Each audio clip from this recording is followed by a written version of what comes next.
நாங்கள் செல்வோம். பரிசுத்தமுள்ள நல்ல தெய்வமே, இந்த நேரத்தில் அப்பா எங்களோட நீர் மட்டும் கூட இருந்தீங்க, எங்களை நடத்துனீங்க, எங்களை பலப்படுத்தினீங்க. அதுக்காக ஸ்தோத்திரம். நீர் தந்த இந்த அழகான நாளுக்காக நன்றி ஆண்டவரே. உண்மை ஆராதிக்க இந்த இடத்துல நாங்கள் கூடி வந்திருக்கிறோம். கர்த்தர் எங்களை நடத்தும்படியாக ஜெபிக்கிறோம்ப்பா. விஷயமா இந்த ஆராதனை தொடக்கம் முடியும் மட்டும் ஆண்டவரே உடைய கரத்திலே ஒப்புவிக்கிறோம்.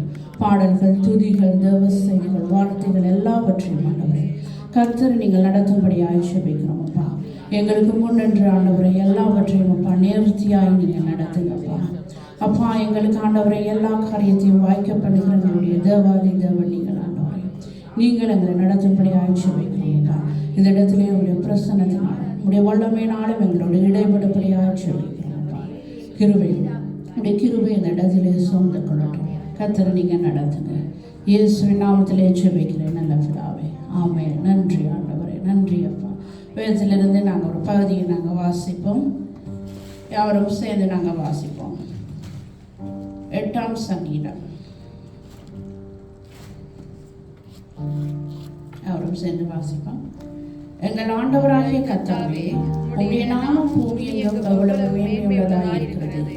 உம்முடைய மகத்துவத்தை வானங்களுக்கு மேலாக வைத்தீர்.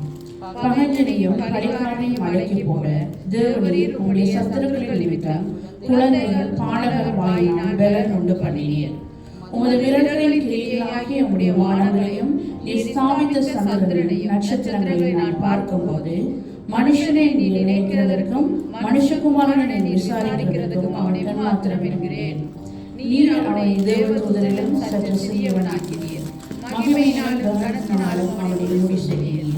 உம்முடைய கரத்தின் கிரீடத்தின் மேல் நீர் அவனுக்கு ஆளுகை தந்து சகலத்தையும் அவனுடைய பாதங்களுக்கு கீழ்ப்படுத்தினீர். ஆடு மாடுகள் எல்லாவற்றையும் காட்டு மிருகங்களையும் ஆகாயத்து பறவைகளையும் சமுத்திரத்து மச்சங்களையும் கடல்களில் சஞ்சரிக்கிறவைகளையும் அவனுடைய பாதங்களுக்கு கீழ்ப்படுத்தினீர். எங்கள் ஆண்டவராகிய கர்த்தாவே, உம்முடைய நாமம் பூமி எங்கும் எவ்வளவு மேன்மையுள்ளதாக இருக்கிறது. எங்கள் ஆண்டவராகிய கர்த்தாவே, உம்முடைய நாமம் பூமி எங்கும் எவ்வளவு மேன்மையுள்ளதாக இருக்கிறது. அவருடைய நாமம் பூமி எங்கும் ஆண்டவரே மேன்மையுள்ளதாக இருக்கிறது. கர்த்தர் தாமே எங்களை தொடர்ந்து நடத்தும்படியாக நாங்கள் தாம் எங்களை கரங்களை உயர்த்து நாங்கள் அவருடைய நாமத்தை நாங்கள் உயர்த்துவோம். அவரை நாங்கள் துதிப்போம். அவரை மட்டும் எங்களுக்கு செய்த நன்மைகளை நினைத்து நாங்கள் நன்றி சொல்லுவோம். அப்பா, நீர் ஆண்டவரை வாக்கு மாறாத தேவன் ஆண்டவரே. நீர் ஆண்டவரை எங்களை ஆசீர்வதித்து நடத்துகிற எங்களுடைய கர்த்தாதி கர்த்தரப்பா, உண்மை நாங்கள் சோஸ்தரிக்கிறோம். அப்பா, எங்களை நீர் ஆசீர்வதிக்கிற தேவன் நீர் ஆண்டவரே. உங்களுடைய மகத்துவமான கரத்தினால் எங்களை தாங்கி நடத்துகிற தேவன் நீர் அப்பா.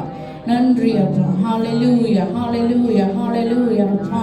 இந்த இடத்துல அப்பா எங்களை ஒவ்வொருவரையும் உடைய பிரசன்னத்தினால் நிரப்பும்படியாக ஜெபிக்கிறோம் அப்பா. உடைய வல்லமையினால் எங்களை ஆளுகை செய்யும்படியாக ஜெபிக்கிறோம் அப்பா. உடைய ஆளுகையின் கரம் ஆண்டவரே எங்களை தாங்கிக் கொள்ளட்டும் அப்பா. எங்களை ஏந்தி கொள்ளட்டும் ஆண்டவரே. உண்மை நாங்கள் துதிக்கிறோம், உண்மை நாங்கள் ஆராதிக்கிறோம் ஆண்டவரே. உமக்கு சோத்திரம் சோத்திரம். நன்றி நன்றி நன்றி நன்றி தகப்பனே, நன்றி தகப்பனே. இந்த இடத்திலே ஆண்டவரே எங்களை நீர் ஆண்டவரே உடைய பிரசன்னத்தினால் நிரப்புறதற்காய் நன்றி அப்பா. உடைய வல்லமையினால் நிரப்புகிறதுக்காய் நன்றி ஆண்டவரே. நன்றி அப்பா, நன்றி அப்பா. ஆவியானவர் எங்களுக்குள்ளே கிரியை செய்யும்படியாய் ஜெபிக்கிறோம் ஆண்டவரே. நன்றி அப்பா. எங்களை நீர் கைவிடாத தேவன் அப்பா. அப்பா, உண்மை நாங்கள் நம்பி இருக்கிறோம் ஆண்டவரே. எங்களுக்கு யாரும் இல்லை ஆண்டவரே. அப்பா, நீர் மகத்துவமான காரியங்களை எங்களுக்கு கூடாக செய்கிற வல்லமை உள்ள தேவன் ஆண்டவரே. நன்றி நன்றி நன்றி தகப்பனே, நன்றி ஆண்டவரே. ஹல்லேலூயா, ஹல்லேலூயா. மீன்களை பிடித்தவன் மனுஷனை பிடிக்கவே மாற்றின இயேசு என் படகிலுண்டு. நிச்சயம் ஒரு நாள் மறுதலிப்பேன் என்று அறிந்தும் அழைத்தவர் அருகிலுண்டு. நான் பேசும் வார்த்தைகள் எல்லாம் பெருமையாய் வந்தாலும் என்னோடு அவர் இருந்த குறையேது. அடித்தாலும் மழை அடித்தாலும் என் துதிகள் ஓயாது. கரை தெரியாமல் கடந்தாலும் என் துதிகள் ஓயாது. என் நம்பிக்கை அவர்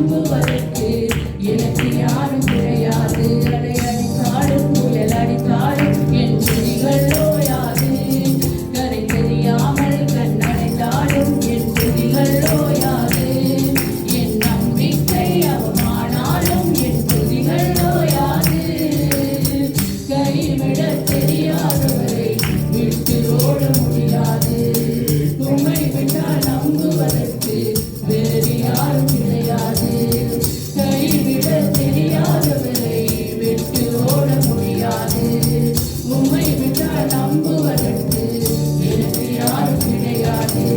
அடித்தாலும் அதை அடித்தாலும் ஓயாது. கரை தெரியாமல் கண் அடைந்தாலும் என் துதிகள் ஓயாது. என் நம்பிக்கை அவமானாலும் என் துதிகள் ஓயாது. கைவிட தெரியாதவரை விட்டு ஓட முடியாது. உம்மை விட்டால் நம்புவதற்கு வேறு யாரும் கிடையாது. கைவிட தெரியாதவரை விட்டு ஓட முடியாது. உம்மை விட்டால் நம்புவதற்கு வேறு யாரும் கிடையாது. கைவிட தெரியாதவரை விட்டு ஓட முடியாது. உம்மை விட்டால் நம்புவதற்கு வேறு யாரும் கிடையாது. கைவிட தெரியாதவரை ஆமாண்டவரே. அப்பா நீர் எங்களை கைவிடாதவர் ஆண்டவரே. அப்பா நாங்கள் உம்மை நம்புகிறோம் ஆண்டவரே. கைவிட தெரியாதவரை விட்டு ஓட முடியாது. உம்மை விட்டால் நம்புவதற்கு வேறு யாரும் கிடையாது. கைவிட தெரியாதவரை விட்டு ஓட முடியாது. உம்மை விட்டால் நம்புவதற்கு வேறு யாரும் கிடையாது. ஆண்டவரே அப்பா நீர் எங்களை கைவிடாதவர். நாங்கள் உம்மை நம்பி இருக்கிறோம் ஆண்டவரே. அப்பா நீர் எங்களை ஆண்டவரே தேற்றி எங்களை நடத்துகிறவர். அப்பா இரும்பட்டும் நடத்துகிற எங்களுடைய மின்னல் ஆண்டவரே. நீர் மாறாதவர் ஆண்டவரே. அப்பா உம்முடைய வார்த்தைகள் ஆண்டவரே மாறாது ஆண்டவரே. அப்பா நீர் ஆண்டவரே எங்களை ஆண்டவரே ஆளுகை செய்து நடத்துகிறவர். எங்களை கண்ணின் மணி போல காத்து ஆண்டவரே. ஆண்டவரே எல்லா இக்கட்டுகளிலும் ஆண்டவரே எங்களை கை தூக்கி ஆண்டவரை நடத்துகிறவனாய் இருக்கிறோம். உமக்கு நன்றி நன்றி நன்றி தகப்பனே. நன்றி அப்பா நீர் எங்களுடைய யாக்கோபின் தேவனாய் இருந்து ஆண்டவரே எல்லா காரியத்திலும் ஆண்டவரே எங்களை ஆண்டவரே சகலத்திலும் ஆண்டவரே செயலாய் நடத்துகிறவர். நீர் வெற்றியுள்ள தேவன் ஆண்டவரே. அப்பா உமக்கு நன்றி நன்றி தகப்பனே. நன்றி தகப்பனே. நன்றி ஆண்டவரே. நன்றி ஆண்டவரே. அப்பா நீர் ஆண்டவரே எங்களுடைய தேவன். உம்மை துதிக்கிறோம் உம்மை துதிக்கிறோம் உம்மை துதிக்கிறோம் உம்மை துதிக்கிறோம் அப்பா. ஹalleluya ஹalleluya ஹalleluya. நன்றி ஆண்டவரே. நன்றி அப்பா. நன்றி ஆண்டவரே. நன்றி ஆண்டவரே. நன்றி அப்பா. உமக்கு நன்றி ஆண்டவரே. பலப்படுத்துகிற தேவன் நீர் ஆண்டவரே. எல்லா பலவீனமான நேரங்களிலும் ஆண்டவரே நீர் எங்களை பலப்படுத்தி எங்களை ஆண்டவரே ஆசீர்வதித்து ஆண்டவரே நடத்துகிற தேவனாய் இருக்கிறீர். உமக்கு நன்றி ஆண்டவரே. நீர் எங்களுடைய தேவன். நீர் யாக்கோபின் தேவனாய். நன்றி நன்றி நன்றி தகப்பனே. நன்றி ஆண்டவரே. ஹalleluya ஹalleluya ஹalleluya. நன்றி ஆண்டவரே.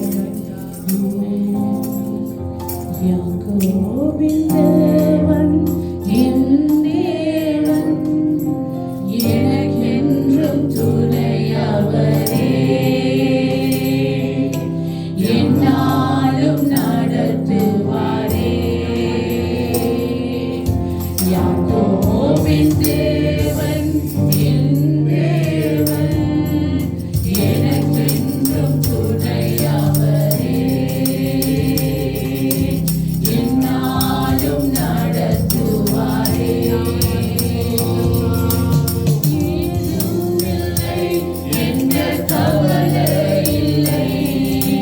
துணையாளர் என்னை விட்டு விலகவில்லை. ஏதுமில்லை என்ற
எங்களை நடத்துகிறவர் நீர் எங்களை பாதுகாக்கிறவர்களே நேசர்களாக அப்பா எங்களுடைய பாவங்களை ஆண்டவரே எங்களுக்கு உணர்த்துவாங்க கண்டித்து உணர்த்தி ஆண்டவரே எங்களை நடத்துகிற வழியாக அப்பா நன்றி அப்பா நன்றி தரப்படி நன்றி அப்பா நன்றி அப்பா ஹல்லேலூயா ஹல்லேலூயா ஆமென் ஆமென் ஆமென் சோத்திரம் அப்பா சோத்திரம் சோத்திரம் ஆண்டவரே ஓ நன்றி தகப்பனே நன்றி அப்பா எங்களை எந்த இடத்திலும் அப்பா விட்டு கொடுக்காத தேவனே ஹல்லேலூயா நன்றி நன்றி நன்றி நன்றி தகப்பனே நன்றி தகப்பனே நன்றி அப்பா ஆமென்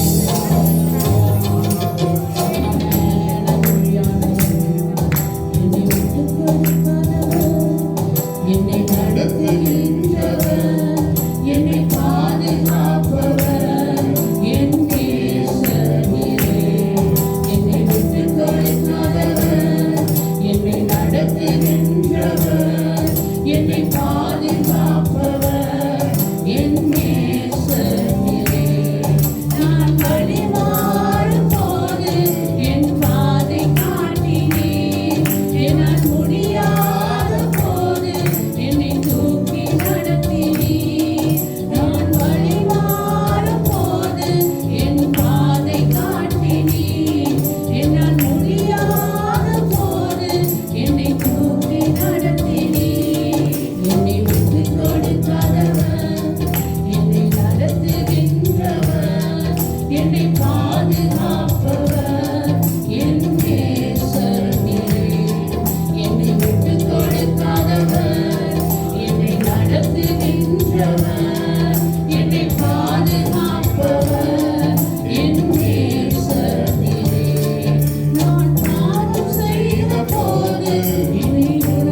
கொடுக்காதவர், என்னை நடத்துகின்றவர், என்னை பாதுகாப்பவர், என் நேசர் நீரே.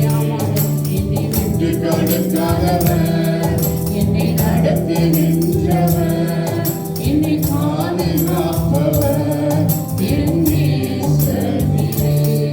நான் வழிமாறும் போது என் பாதை காட்டினீர், என்னால் முடியாத போது என்னை தூக்கி நடத்தினீர். நான் வழிமாறும் போது என் பாதை காட்டினீர், என்னால் முடியாத போது என்னை தூக்கி நடத்தினீர். விட்டு கொடுக்காதவர், என்னை நடத்துகின்றவர், என்னை பாதுகாப்பவர், என் நேசர் நீரே. என்னை விட்டு கொடுக்காதவர், என்னை நடத்துகின்றவர், என்னை பாதுகாப்பவர், என் நேசர் நீரே. என்னை விட்டு கொடுக்காதவர், என்னை நடத்துகின்றவர், என்னை பாதுகாப்பவர், என் நேசர் நீரே. ஆமாண்டவரே, அம்மா எங்களை பாதுகாக்கிற நேசர் நீராக, எங்களை வழி நடத்துகிற என்னுடைய தேவன் நீராக. அப்பா நீராண்டவரே, எங்களை நடத்துகிறவர். அப்பா நீராண்டவரே, நாங்கள் வேண்டிக் கொள்வதற்கு ஆண்டவரே, நினைப்பதற்கு ஆண்டவரே, மேலாய் செய்கிறவரே, மேலாய் ஆசீர்வதிக்கிற கர்த்தர் நீராண்டவரே. நாங்கள் உங்களுடைய பிள்ளைகள் ஆண்டவரே. அப்பா நீர் எங்களை பிடித்து நிறுத்தி ஆண்டவரே, எங்கள் ஆண்டவரே நடப்பை கருதுகிறவரே. நன்றி ஆண்டவரே, நன்றி தகப்பனே. எந்த வேளையிலும் எந்த நேரத்திலும் ஆண்டவரே, உம்மை நாங்கள் இடைவிடாமல் நாங்கள் துதிக்கிறோம் ஆண்டவரே. அப்பா என்ன நடந்தாலும் உமக்கு நன்றி ஆண்டவரே.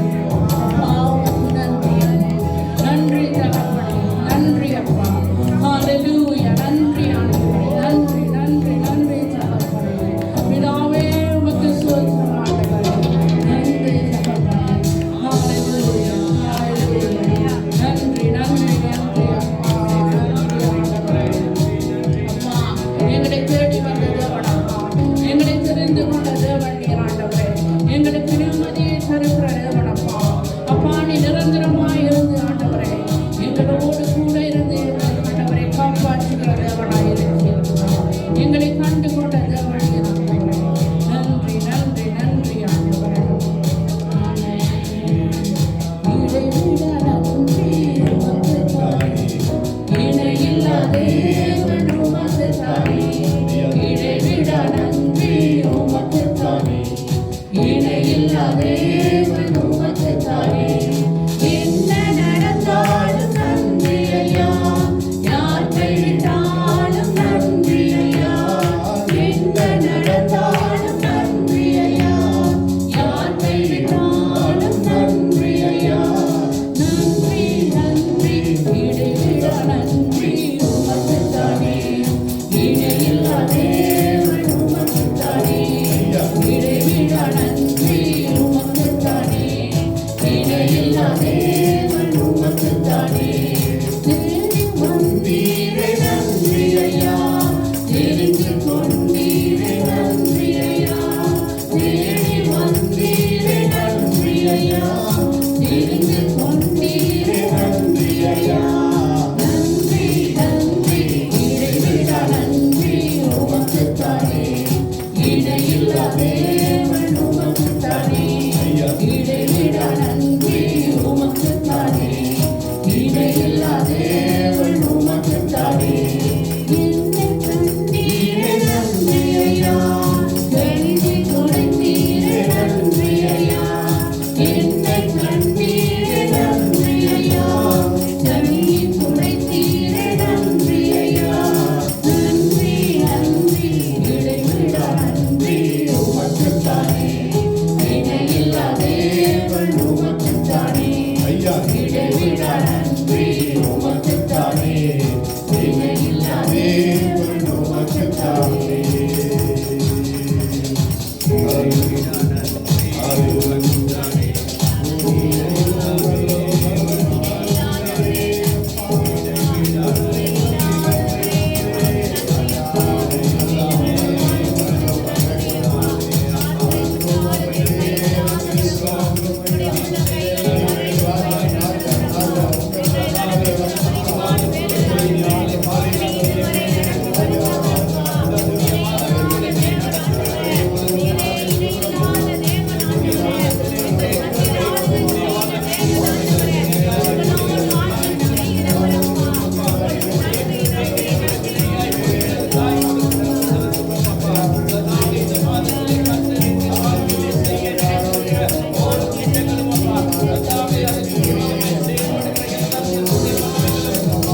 எனக்கென்றும் துணையவரே, என்னாலும் நடத்துவாரே. என் ஓட்டத்தில் நான் தனிமையில்லை, நேசித்தவர் என்னை வெறுக்கவில்லை. என் ஓட்டத்தில் நான் தனிமையில்லை, நேசித்தவர் என்னை வெறுக்கவில்லை. தகப்பன் வீட்டில் கொண்டு சேர்த்திடுவார், தகப்பன் வீட்டில் கொண்டு சேர்த்திடுவார். நம்புவேன் இறுதி வரை, நம்புவேன் இறுதி வரை. மறுபடியும் என் ஓட்டத்திலே, என் ஓட்டத்தில் நான் தனிமையில்லை. நீர் எங்களோடு கூட இருக்கிற பொழுதப்பா, நீர் எங்களை நடத்துகிறவராய் என் ஓட்டத்தில் நான் தனிமையில்லை, நேசித்தவர் என்னை வெறுக்கவில்லை. தகப்பன் வீட்டில் கொண்டு சேர்த்திடுவார், தகப்பன் வீட்டில் கொண்டு சேர்த்திடுவார். நம்புவேன் இறுதி வரை, நான் நம்புவேன் இறுதி வரை. அம்மா, நம்புவேன் இறுதி வரை, நம்புவேன் இறுதி வரை. யாக்கோபின் தேவன் அப்பா, யாக்கோபின் தேவன் என் தேவன், எனக்கென்றும் துணையவரே, என்னாலும் நடத்துவாரே. யாக்கோபின் தேவன் என் தேவன், எனக்கென்றும் துணையவரே, என்னாலும் நடத்துவாரே. யாக்கோபின் தேவன் என் தேவன், எனக்கென்றும் துணையவரே, என்னாலும் நடத்துவாரே. யாக்கோபின் தேவன் என் தேவன், எனக்கென்றும் துணையவரே, என்னாலும் நடத்துவாரே. நன்றி அப்பா, நீர் எங்களை நடத்துகிறவர். இந்த மாதம் முழுவதுமா நீர் எங்களை நடத்த வல்லவராயிருக்கிறீரப்பா. கடந்த மாதமெல்லாம் எங்களை கண்மணி போல பாதுகாத்தீர். கடந்த மாதம் முழுவதும் எங்களை கண்மணி போல பாதுகாத்தீரப்பா. எந்த குறைவும் இல்லாதபடி நீர் எங்களுடைய குறைவுகளை நிறைவாக்கி உம்முடைய ஆசீர்வாதத்துக்குள் வைத்துக் கொண்டீரப்பா. இந்த புதிய மாதத்திலே நீர் எங்களுடைய வாழ்க்கையிலே செய்ய நினைத்திருக்கிறவை, செய்ய சித்தமாயிருக்கிறவை கர்த்தாவே, அவை உம்மாலேயாகும். உங்களால கூடாத எந்த ஒரு காரியமும் இந்த பூமியில இல்லப்பா. உம்மை விசுவாசிக்கிறோம். நாங்கள் விசுவாசித்திருக்கிறவர் இன்னார் என்று நாங்கள் அறிந்திருக்கிறோம். நன்றி செலுத்துகிறோம் அப்பா. கர்த்தாவே, உங்களுக்கு நன்றி செலுத்துகிறோம். நீர் எங்கள் மத்தியிலே உலாவுகிற தெய்வமாயிருக்கிறதுக்காய் உங்களுக்கு நன்றி செலுத்துகிறோம் அப்பா. நீர் எங்கள் மத்தியிலே அசைவாடுகிறதுக்காய் உங்களுக்கு நன்றி செலுத்துகிறோம். நன்றி அப்பா, நன்றி செலுத்துகிறோம். பிதாவே, உங்களுக்கு நன்றி செலுத்துகிறோம். இயேசுவின் நாமத்தினால் இந்த நாள் நீர் உண்டு பண்ணின நாள் அப்பா. இதிலே மகிழ்ந்து களி கூறும்படியாய் நீர் எங்களை மறுபடியும் அழைத்து வந்திருக்கிறீர்கள். உங்களுக்கு நன்றி செலுத்துகிறோம் அப்பா. இந்த நாளில் உம்முடைய சித்தம் மாத்திரம் இந்த பூமியிலே நடைபெறும்படியாக ஜெபிக்கிறோம். உம்முடைய சித்தம் மாத்திரம் இந்த பூமியிலே நிறைவேறும்படியாக ஜெபிக்கிறோம் அப்பா. கர்த்தாவே, உம்முடைய சித்தம் இந்த பூமியிலே நாங்கள் உம்மை ஆராதிக்கிறது, உமது நாமத்தை தொழுது கொள்ளுகிறது. கர்த்தாவே, உமக்கு பிரியமான சந்ததிகளாக இந்த பூமியிலே வாழ்கிறது. கர்த்தாவே, இதற்காக எங்களை அர்ப்பணித்திருக்கிறோம். நீர் எங்களை நடத்துகிறதுக்காய் உங்களுக்கு நன்றி. நன்றி செலுத்துகிறோம் அப்பா. இயேசுவின் நாமத்தினால் அப்பா, உம்முடைய கிருபை, உம்முடைய பிரசன்னம் எங்களை மூடிக்கொள்ளுகிறதுக்காக உங்களுக்கு நன்றி செலுத்துகிறோம். இந்த நாளிலும் கூட நீர் எங்களோடு இடைப்படுகிறதுக்காய் நன்றி. கர்த்தாவே, உம்முடைய வார்த்தைக்காக நன்றி செலுத்துகிறோம். என்னுடைய வார்த்தையோடு கூட நீர் எங்களோடு பேசும்படியாக ஜெபிக்கிறோம். கர்த்தாவே, உம்முடைய வார்த்தையின் நிழலில் நீர் எங்களை வைத்துக் கொள்ளுகிறதுக்காக உங்களுக்கு நன்றி செலுத்துகிறோம் அப்பா. உம்முடைய வார்த்தையினால் நீர் எங்களை மறைத்து கர்த்தாவே, உம்முடைய வெளிச்சத்திலே நடக்கிறவர்களை நீர் எங்களை இந்த பூமியிலே வைத்திருக்கிறதுக்காக உங்களுக்கு நன்றி அப்பா. வெளிச்சத்தின் பிள்ளைகளாக கர்த்தாவே, உம்மிடத்திலிருந்து வருகிறதான அந்த ஜீவ ஊற்றிலே நாங்கள் ஆண்டவரே தாகம் தீர்த்துக் கொள்ளுகிறவர்களாக எங்களை ஏற்படுத்தி நீரை உங்களுக்கு நன்றி செலுத்துகிறோம். கர்த்தாவே, நீர் எங்களோடு கூட பேசுங்கப்பா. வந்த ஒவ்வொரு பிள்ளைகளையும் உடைய கிருபையுள்ள கரங்களில் ஒப்புக் கொடுக்கிறோம். நீர் நடத்துங்கப்பா. ஒவ்வொரு பிள்ளைகளையும் அப்பா உம்முடைய பிரசன்னத்தினாலே நீங்கள் மூடிக்கொள்ளுங்க. ஒவ்வொரு பிள்ளைகளையும் உம்முடைய கிருபையின் கரம் மூடிக்கொள்ளும்படியாக ஜெபிக்கிறோம் அப்பா.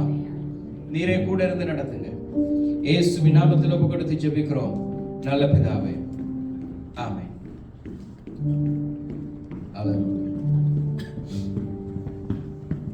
எல்லாருமாய் கர்த்தருடைய வார்த்தைக்கு நேராக நாங்கள் கடந்து செல்வோம். நாங்கள் கடந்த சில வாரங்களாக அவருடைய வார்த்தையிலே நாங்கள் பார்க்கிறோம். இந்த நாட்களிலே கிரியை செய்கிறதான என்ன சொல்லுகிறது, பிழையான உபதேசங்கள், பிழையான சத்தியங்கள், கள்ள போதனைகளிலே இருந்து எப்படி எங்களை நாங்கள் காப்பாற்றிக் கொள்ளுகிறது. அதாவது கர்த்தருடைய வசனம், அவருடைய வார்த்தையின் மறைவிலே நாங்கள் இருக்கிற பொழுது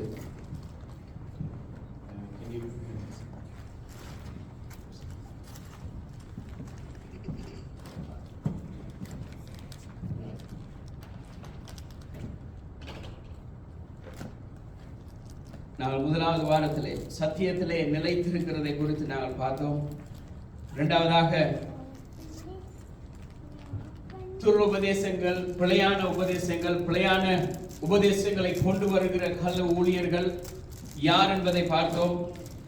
அடுத்ததாக அப்படிப்பட்ட பிழையான உபதேசங்கள், பிழையான கள்ள தீர்க்கதரிசிகளிடமிருந்து நாங்கள் எப்படி எங்களை காத்துக் கொள்ளுகிறது என்று பார்த்தோம். கடந்த வாரத்திலே இப்படிப்பட்ட துருபதேசங்கள், பிழையான சத்தியங்கள், கள்ள தீர்க்கதரிசிகளுக்கு நாங்கள் செவி கொடுக்கிற பொழுது எங்களுடைய ஆவிக்குரிய வாழ்க்கையிலே ஏற்படுகிறதான விளைவுகளை குறித்து நாங்கள் கடந்த வாரத்திலே பார்த்தோம். இன்றைக்கு கடைசியாக இந்த கடைசி நாட்களிலே இவ்வளவு துருபதேசங்கள், பிழையான சத்தியங்கள், பிழையான ஊழியர்கள், கள்ள தீர்க்கதரிசிகள் எங்கு பார்த்தாலும் விதவிதமான காரியங்கள், விதவிதமான சத்தியங்களை போதிக் கொண்டிருக்கிறார்கள். ஆனால் கர்த்தர் இந்த காலை நேரத்தில் எங்களிடத்தில் எதிர்பார்க்கிறார், கர்த்தருடைய வார்த்தைக்கு செவி கொடுத்து இந்த கடைசி நாட்களிலே தேவன் விரும்புகிற சபை எப்படிப்பட்ட சபையா இருக்க வேண்டும், தேவன் விரும்புகிற, தேவன் எதிர்பார்க்கிற சபை அல்லது தேவனுடைய பிள்ளைகள் எப்படி இருக்க வேண்டும்.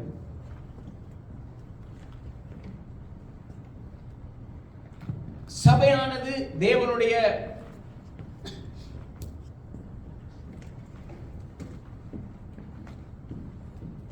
வார்த்தையிலே வேரூன்றி நிற்க வேண்டும். A church grounded in truth, அதாவது தேவனுடைய சத்தியத்திலே நிலைத்திருக்கிற சபையா இருக்க வேண்டும். விசுவாச பிள்ளைகளும் தேவனுடைய வார்த்தையிலே நிலை நிற்கிறவர்களாய் இருக்க வேண்டும். The believers rooted in the word of God and the church grounded in his word. அதைத்தான் அவர் எதிர்பார்க்கிறார். நாங்கள் பல பல சத்தியங்களை, பல பல காரியங்களை, பல பல செய்திகளை கேட்கலாம். எல்லா சத்தியங்களும் ஒரே மாதிரி தோன்றலாம் சில நேரங்களிலே. ஆனால் தேவனுடைய சமூகத்திலே காத்திருந்து அவருடைய வார்த்தைக்கு செவி கொடுத்து அவருடைய வார்த்தையின்படி நடக்கிற சபை, அவனுடைய பிள்ளைகளுக்கு, தேவனுடைய ஜனங்களுக்கு தெரியும் இந்த சத்தியங்கள் எது சரி எது பிழை, நன்றாக புரிந்து கொள்ள முடியும். எங்களுக்கு தெரியும். நாங்கள் படிக்கிற காலத்தில் பார்ப்போம், பார்த்திருக்கோம்.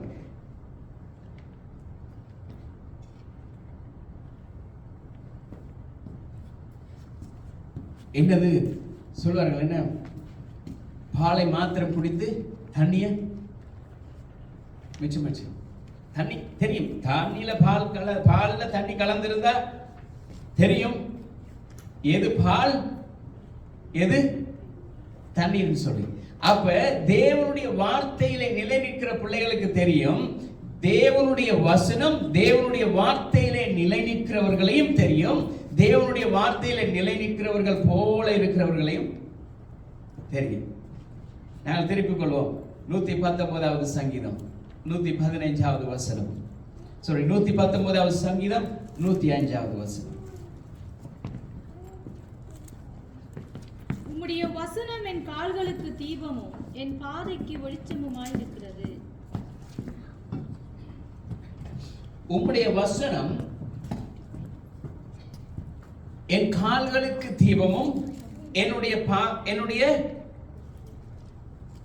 அதாவது ஆவிக்குள்ளாக நடக்கிற ஒரு மனுஷன், ஆவிக்குள்ளாக நடக்கிற ஒரு சபை எதை எதிர்பார்க்கிறேன்னு சொன்னா, அந்த சபை எதை தெரிந்து கொள்ளுகிறது, நான் நடக்கிற பொழுது உம்முடைய வார்த்தையின் வெளிச்சத்திலே நடக்கிறேன், நான் போகிற பொழுது உம்முடைய வசனம் எனக்கு வழிகாட்டுகிறது, உம்முடைய வசனம் எனக்கு பாதைகளை செவ்வாய்ப்படுத்தி தருகிறது. அதான் முதலாவது காரியம். அதாவது தேவனுடைய வார்த்தையிலே நிலை நிற்கிற சபை எப்படி இருக்கிறதா, அவருடைய இந்த சங்கீதக்காரன் சொல்லி அவனுடைய நினைவெல்லாம் எப்படி இருக்குதுன்னு சொன்னா, நான் நடக்கிற பொழுது, நான் போகிற பொழுது, எங்கே இருந்தாலும், நான் எந்த வழியில சென்றாலும் உம்முடைய வசனம் தான் என்னை, வேற எதுவுமே நடத்தல, வேற யாருமே நடத்தல, வேற யாரும் எனக்கு சொல்லி தரல, என்னுடைய கையை பிடிச்சு நடக்க பழக்கினதே அவர் தான். அதான் இந்த சங்கீதக்காரன் அவ்வளவு என்ன சொல்றான், ஒரு ஆள் மனதில் இருந்து சொல்லுகிறான், உம்முடைய வசனம் என்னுடைய கால்களுக்கு தீபமாயிருக்குது. நான் கால் வைக்கிற பொழுது எதுல கால் வைக்கிறேன், அந்த தீபத்திலே தான் வைக்கிறேன். அந்த வார்த்தை என்ன நடத்துது. நான் போகிற பொழுது அந்தகாரம் இருக்கிறது, இருள் இருக்கிறது, பொல்லாத கண்ணிகள் இருக்கிறது, அவருடைய வெளிச்சம் எனக்கு எல்லாவற்றையும் காட்டுகிறது. தேவனுடைய வசனத்திலே, தேவனுடைய வார்த்தையிலே நிலை நிற்கிற பிள்ளைகளுக்கு தேவனுடைய வார்த்தை எல்லாவற்றையும் காண்பித்து கொடுத்து விடும். அதான் சொன்னேன், தேவனுடைய வார்த்தையிலே இருக்கிற பிள்ளைகளுக்கு நல்லதும் தெரியும், கெட்டதும் தெரியும், சத்தியமும் தெரியும், சத்தியத்தை போல் இருக்கிறதும் தெரியும். ஆனால் அந்த சத்தியத்துக்குள்ள நிற்காதபடியினால தான், அந்த அனுபவத்துக்குள்ள போகாதபடியினால தான் எங்களுக்கு அதை வகையறுக்க தெரியாமல் இருக்கிறது. என்ன சொல்றது, சத்தியத்திலே நிலைத்திருக்க வேண்டும், தேவனுடைய வார்த்தையிலே நிலைத்திருக்க வேண்டுமே தவிர எங்களுடைய சொந்த அனுபவத்திலே நிலைத்திருக்க முடியாது. எங்களுடைய சொந்த அனுபவத்திலே நிலைத்திருந்தால் தேவனுடைய வெளிப்பாடுகள், தேவனுடைய வார்த்தை எங்களுக்கு வெளியரங்கமாகாது. எங்களுடைய கிறிஸ்தவ வாழ்க்கையானது தேவனுடைய வார்த்தையை அடிப்படையாக கொண்டு நடத்துகிற ஒரு வாழ்க்கை.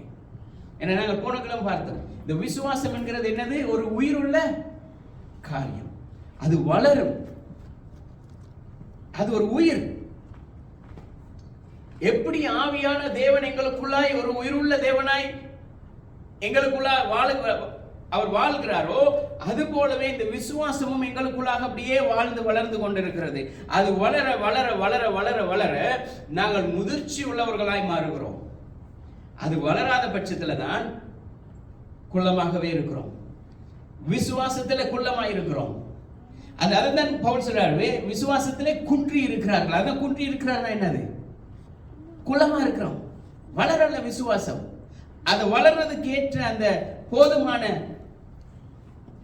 உரம், போதுமான தண்ணீர், போதுமான சூழல் எங்களுக்கு இல்லை. காரணம் என்ன, நாங்கள் கேட்கிறதெல்லாம் பல பல விதமான காரியம்.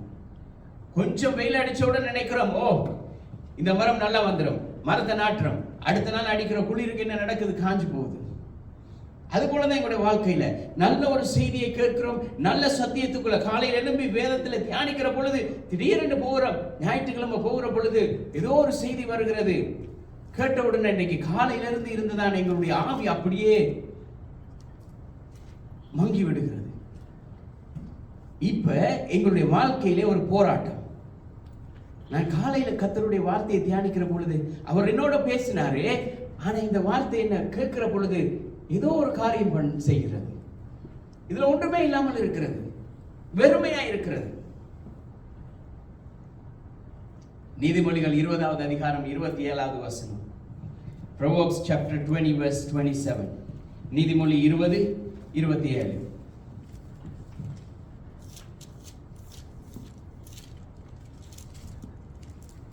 மனிதனுடைய எண்ணங்கள் தீர்மானங்கள் எங்களை உயர்த்தவில்லை, தேவனுடைய வார்த்தை எங்களை உயர்த்துகிறது.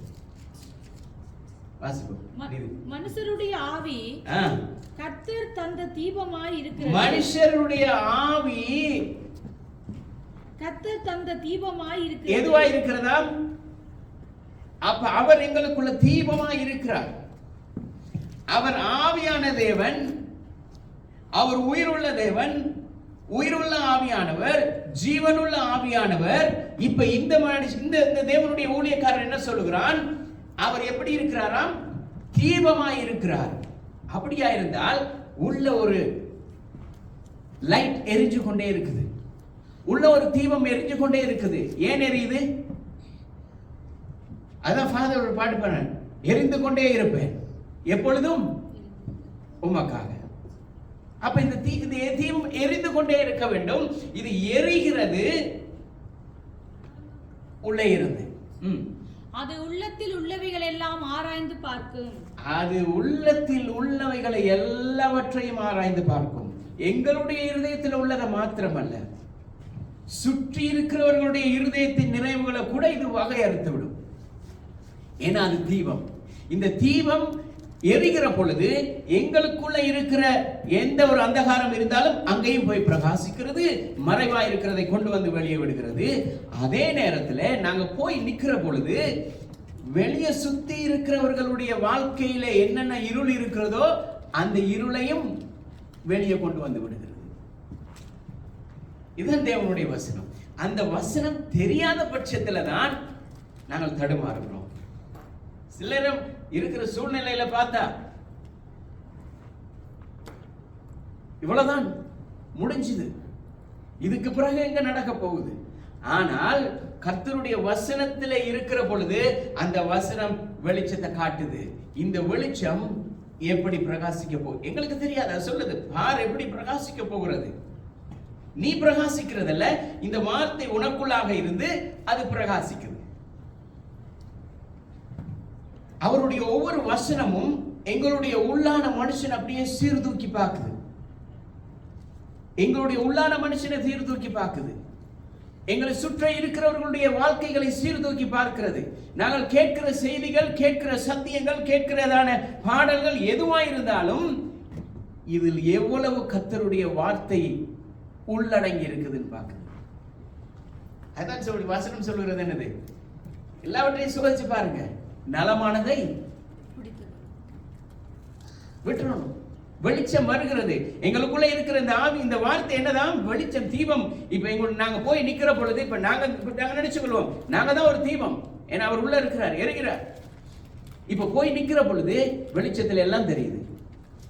எது நலமானதோ அதை மற்றது விட்டுறணும். ஆனா மனுஷனுடைய இருதயம் எப்பயும் தெரியுமா இருக்குது? எப்பயுமே பொல்லாததா இருக்கிறது. அது என்ன செய்கிறது? தீமையை விரும்புது, சத்தியத்தை வெறுக்குது. தேவனுடைய வார்த்தையை மையம் இல்லாத, தேவனுடைய வார்த்தையை மையமாக கொள்ளாத எந்த ஒரு சபையா இருக்கலாம், எந்த ஒரு தேவனுடைய பிள்ளைகளா இருக்கலாம், அந்த இடத்துல தேவனுடைய வல்லமை கிரியை செய்யாது. அந்த இடத்துல தேவனுடைய வல்லமை காண முடியாது. இதே நீதிமொழிகள் 6வது அதிகாரம் 23வது வசனம் சொல்லுகிறது. Proverbs chapter 6 verse 23. கட்டளையே விளக்கு, வேதமே வெளிச்சம். இந்த கட்டளை, அவருடைய வார்த்தையில் இருந்து வருகிற ஒவ்வொரு கட்டளைகளும் ஒவ்வொரு வார்த்தைகளும் எங்களுக்கு வெளிச்சமாய் இருக்கிறது. வேதமே வெளிச்சம், போதக சிற்சையே ஜீவ வழி. ஆமென். அவர் சொல்லுகிறார், அன்பாலவே, அன்பன்ற வார்த்தையை அவர் யூஸ் பண்ணல அந்த இடத்துல. போதக சிற்சையே ஜீவ வழி. நாங்கள் ஜீவனை கண்டடைய வேண்டுமாயிருந்தால் நாங்கள் சிற்சைக்கு இடம் கொடுக்க வேண்டும். தேவனுடைய வசனம் சொல்லுகிறது, தகப்பன் தான் நேசிக்கிற மகனை சிட்சிக்கிறான். ஏன் தெரியுமா? அவன் சிட்சிக்கிறது அவன் இல்லாமல் போகிறதுக்காக அல்ல, அவனுக்கு மரணத்தை வர வைக்கிறதுக்காக அல்ல, அவனுக்கு ஏதோ தண்டனை கொடுக்கிறதுக்காக அல்ல. அவனுடைய வாழ்வு நல்ல வழியில வர வேண்டும். தேவனுடைய வசனம் சொல்லுகிறது, அவனுடைய வாழ்க்கை நன்றாய் அமைவதற்காக தகப்பன் தன்னுடைய மகனை சிட்சிக்கிறார். அது போலவே எங்களுடைய தேவன் என்ன செய்கிறார்? அவருடைய வார்த்தையிலிருந்து வருகிற ஒவ்வொரு கட்டளைகளும் ஒவ்வொரு வசனங்களும் எங்களை என்ன செய்கிறதா? சிட்சிக்கிறது. எல்லா நேரம் எப்படி சிட்சிக்கிறது? அன்பினாலே சிட்சிக்கிறது. இன்றைக்கு நாங்க என்ன தெரியுமா செய்கிறோம்? அந்த அன்பை மட்டும் பிடிச்சு கொள்றோம், சிட்சையை வெறுக்கிறோம். காரணம் என்னன்னு சொன்னா, சிட்சை சில நேரம் கடினமா இருக்கும். கடிந்து கொள்ளுதல் எங்களுக்கு சில நேரங்களில் கஷ்டமா இருக்கலாம், ஒரு வேதனையா இருக்கலாம். ஆனால் அதுவும் வேணும், இதுவும் வேணும். ஒரு உண்மையான தேவனுடைய வார்த்தையிலே நிலைத்திருக்கிற சபை எப்படி இருக்குதாம்? அன்பிலும் சத்தியத்திலும் சமமாய் இருக்கிறது. பேலன்ஸ் பண்ணி தான் போகும். சிட்சை வருகிற இடத்துல அன்பும் கிரியை செய்கிறது, அன்பு கிரியை செய்கிற இடத்துல தேவனுடைய வார்த்தையும் வருகிறது. இது ரெண்டும் எப்படி இருக்குன்னு சொன்னா, எப்படி இடியாப்பம் புளிகிற பொழுது எல்லாம் ஒன்றோட ஒன்று அப்படியே பின்னி பிணைஞ்சு இருக்கிறதோ. என்ன இங்கிலீஷ்ல பாருங்க, இந்த சாப்பாடு இல்லை, தமிழ்ல தான் இருக்குது. இலங்கை இந்தியாவில தான் சாப்பாடு. இடியாப்பம்னா நம்ம ஊர்ல தானே இருக்கு. அப்ப இதை போலதான் உதாரணமே அங்க இருந்து பாருங்க.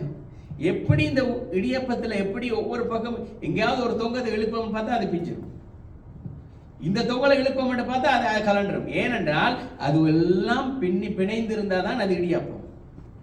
இப்ப அன்பும் தேவனுடைய வார்த்தையும் பின்னி பிணைந்து இருக்கிற பொழுதுதான் எங்களுடைய ஆவிக்குரிய வாழ்க்கை பேலன்ஸா ஓடிக்கொண்டிருக்கும்.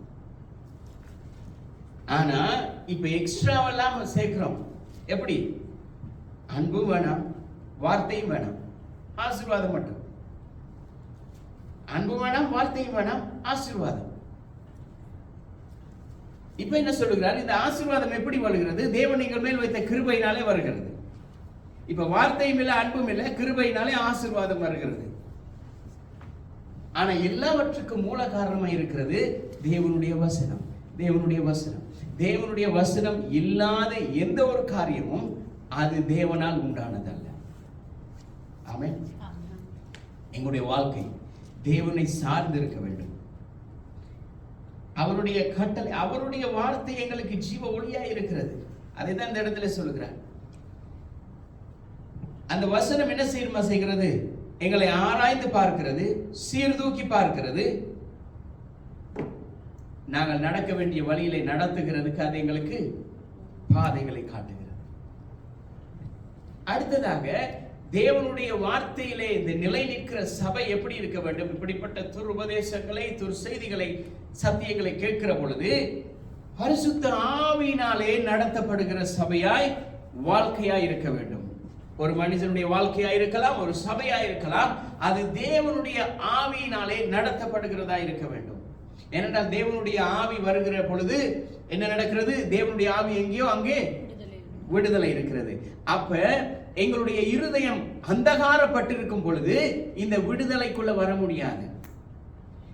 இந்த விடுதலைக்குள்ள நாங்கள் வர வேண்டுமாயிருந்தால் அந்த அந்தகாரத்திலிருந்து எங்களை ஆச்சரியமான ஒளியினிடத்துக்கு வரவழைத்தவருடைய புண்ணியங்களை, வார்த்தைகளை பேச வேண்டும். இந்த அவருடைய வார்த்தைகளை பேச பேச பேச பேசதான் அந்த ஒளி எங்களுக்குள்ள என்ன செய்கிறது? அந்த என்ன செய்வோம்? லைட் இல்லாத நேரத்தில் என்ன பாவிச்சோம்? Petrol packs. எவ்வளவு நீங்க காத்த அடிக்க அடிக்க அடிக்க தான் அது பத்தும். அந்த காற்று லைட்டை திறந்து விட்டீங்கன்னா என்ன நடக்கும்? அது உடனே நிற்காது, அப்படி கொஞ்சமா அப்படி மங்கிட்டு போகும். இன்றைக்கு அநேக பேருடைய வாழ்க்கையில இப்படிதான். அவர்கள் இந்த பெட்ரோல் மிக்ஸை போல தான் இருக்கிறாங்க. காற்று அடிக்கக்குள்ள பிரகாசமா இருப்பார்கள். காற்றை கொஞ்சம் திறந்து விட்டா சரி, ஒரு பிரச்சனை வந்தா சரி, தேவனுடைய வார்த்தையிலிருந்து ஒரு கடிந்து கொள்ளுதல் வந்தா சரி, அப்படியே மங்கிடுவாங்க. அதுக்கு பிறகு போய் கையால லேசா ஒரு தட்டு தட்டி விட்டா சரி, அவ்வளவு கொட்டிடும். இப்படிதான் தேவனுடைய பிள்ளைகளும். தேவனுடைய வார்த்தையில நிலை நிற்கும் வரைக்கும், அந்த கேஸ் இருக்கும் வரைக்கும் அது பிரகாசமாய் பத்தி எறியும். ஆனால் அந்த வார்த்தை இல்லாத பொழுது, அதற்குள்ள அந்த கேஸ் இல்லாத பொழுது என்ன நடக்கிறது? அப்படியே மங்கி மங்கி மங்கி ஒரு பிரச்சனை வந்து தட்டுற நேரம் அப்படியே நொந்து விழுந்துடும். ஆனால் தேவனுடைய வார்த்தையில நிலை நிற்கிற பொழுது ஆவியானவர் எல்லாம் வெளிப்படுத்துவார், எல்லாவற்றையும் வெளியரங்கமாக்குவார். ஜெபத்தில் குறைஞ்சிருக்கிற பொழுது ஒண்ணுமே தெரியாது. திடீர்னு சொல்லி 4-5 மணி தியாலம் தொட்டருந்து ஜெபம், ஆண்டவர் எல்லாவற்றையும் வெளியே கொண்டு வந்தார். எங்கெங்க என்னென்ன நடக்கிறதோ எல்லாவற்றையும் வெளியே காட்ட ஆரம்பிச்சார். எப்படி? அவருடைய வார்த்தை கிரியை செய்ய ஆரம்பித்தது. வார்த்தையை அறிக்கை செய்து செய்து செய்து வார்த்தையை சொல்லி சொல்லி சொல்லி செபிக்க செபிக்க செபிக்க எல்லாம் வெளியரங்கமாக. அதனால தான் அவருடைய வசனம் சொல்லுகிறது, வெளியரங்கமாகாத எந்த ஒரு மறைவா இருக்கவே முடியாது. அவருடைய வார்த்தை வருகிற பொழுது ரோமர் 8வது அதிகாரம் 14வது வசனம், ரோமன் சாப்டர் 8 verse 14. எங்களுடைய வாழ்க்கை அவருடைய ஆவியினால், என்னடா ஆவியானவர், அவர் சொன்னார் அவருடைய வசனம் எப்படி இருக்கிறதா? தீபமாய் இருக்கிறது, எங்களுடைய பற்றி எரிகிறது. இப்ப பற்றி எரிகிறவர் யார்? எங்களுடைய வாழ்க்கையிலே ஆவியானவர். இந்த ஆவியானவருடைய நடத்துதல் இல்லாதபடி இருக்கிற சபைகள் அது மங்கி எரிகிற திரியை போல இருக்கிறது. மேலும் எவர்கள் தேவனுடைய ஆவியினாலே நடத்தப்படுகிறார்களோ அவர்கள் தேவனுடைய புத்திரராய் இருக்கிறார்கள். யார் அவருடைய ஆவியினாலே நடத்தப்படுகிறார்களோ அவர்கள் தான் புத்திரராய் இருக்கிறார்கள். ரட்சிக்கப்பட்டுட்டோம், சபைக்கு போகிறோம் என்கிறதுக்காக எல்லாருமே புத்திரர்கள் அல்ல. வசனம் தெளிவாக சொல்லுகிறது, யார் தேவனுடைய ஆவியினாலே நடத்தப்படுகிறார்களோ அவர்கள் மாத்திரம்தான் அவருடைய பிள்ளைகள். எல்லாரும் தப்பட்டம் அடிக்க முடியாது. நானும் கிறிஸ்தவன், நானும் ரட்சிக்கப்பட்டுட்டேன், நானும் 20 வருஷம் 10 வருஷம் 50 வருஷம் 100 வருஷம் இருந்த என்ன பிரயோஜனம்? இன்னைக்கு எல்லாம் என்ன செய்யுது? கட்டடங்கள், எல்லா இடத்துலயும் கட்டடங்கள் தொங்கிட்டு இருக்குது இந்த பூமியில. ஆனா எல்லாம் உயிருள்ள சபைகளா இருக்குதா? இல்ல. காரணம் என்ன? ஆரம்பத்தில் இருந்தது பிரச்சனைகள், சூழ்நிலைகள், அரசியல் லாபங்கள், இந்த உலகத்தில் ஏற்படுகிற மாற்றங்கள் வருகிற பொழுது இந்த சபை என்ன செய்கிறது தெரியுமா? அப்படியே தேவனுடைய வார்த்தையை விட்டு அப்படியே வழி விலகி ஒரு பக்கம் அப்படியே இந்த உலகம் பக்கம் போகிறது. வழி விலகி எப்படி இந்த உலகம் எந்த விதமாய் போகிறதோ அந்த விதமாய் போகிறது. ஆனால் தேவனுடைய வசனத்திலே நிலைத்திருக்கிற சபைகள் அன்றும் இன்றும் என்றும் நிலைத்திருக்கிறது. அதை எத்தனை பேர் தடை செய்தாலும், எத்தனை பேர் நசுக்க நினைத்தாலும், இந்தியாவில் வாழ்ந்த மகாத்மா காந்தி ஒரு காரியம் சொன்னார். என்ன? கிறிஸ்தவர்களை தடை செய்யாதீங்க, கிறிஸ்தவர்களை தொந்தரவு செய்யாதீங்க. அவருக்கு வந்த வார்த்தையை பாருங்க, எதை போல பெறுவார்கள் சொன்னா, மூட்டை பூச்சை போல பெறுவார்கள். கிறிஸ்தவர்களை நீங்க நசுக்க நசுக்க அவர்கள் மூட்டை பூச்சி பெருகிறது போல பெருகுவார்கள். ஒரு மூட்டை பூச்சி காணும், வீட்டில் இருக்கிற எல்லா சாமானையும் தூக்கி வெளியே வீச வேண்டியது. தப்பி தவறி நாங்க யாராவது போய் அதுல இருந்தோம்னு சொன்னா எங்களோடய ஒருத்தர் வந்துருவார். இப்படிதான் கிறிஸ்தவர்களுடைய வாழ்க்கையும் இப்படிதான் இருக்கிறது. எப்படின்னு சொன்னா, பிரச்சனை வர வர வர வர நாங்க பெருகி கொண்டே இருப்போம். பிரச்சனைகள் வர வர எங்களுடைய ஆவிக்குரிய வாழ்க்கை எழுப்பிக் கொண்டே இருக்கும்.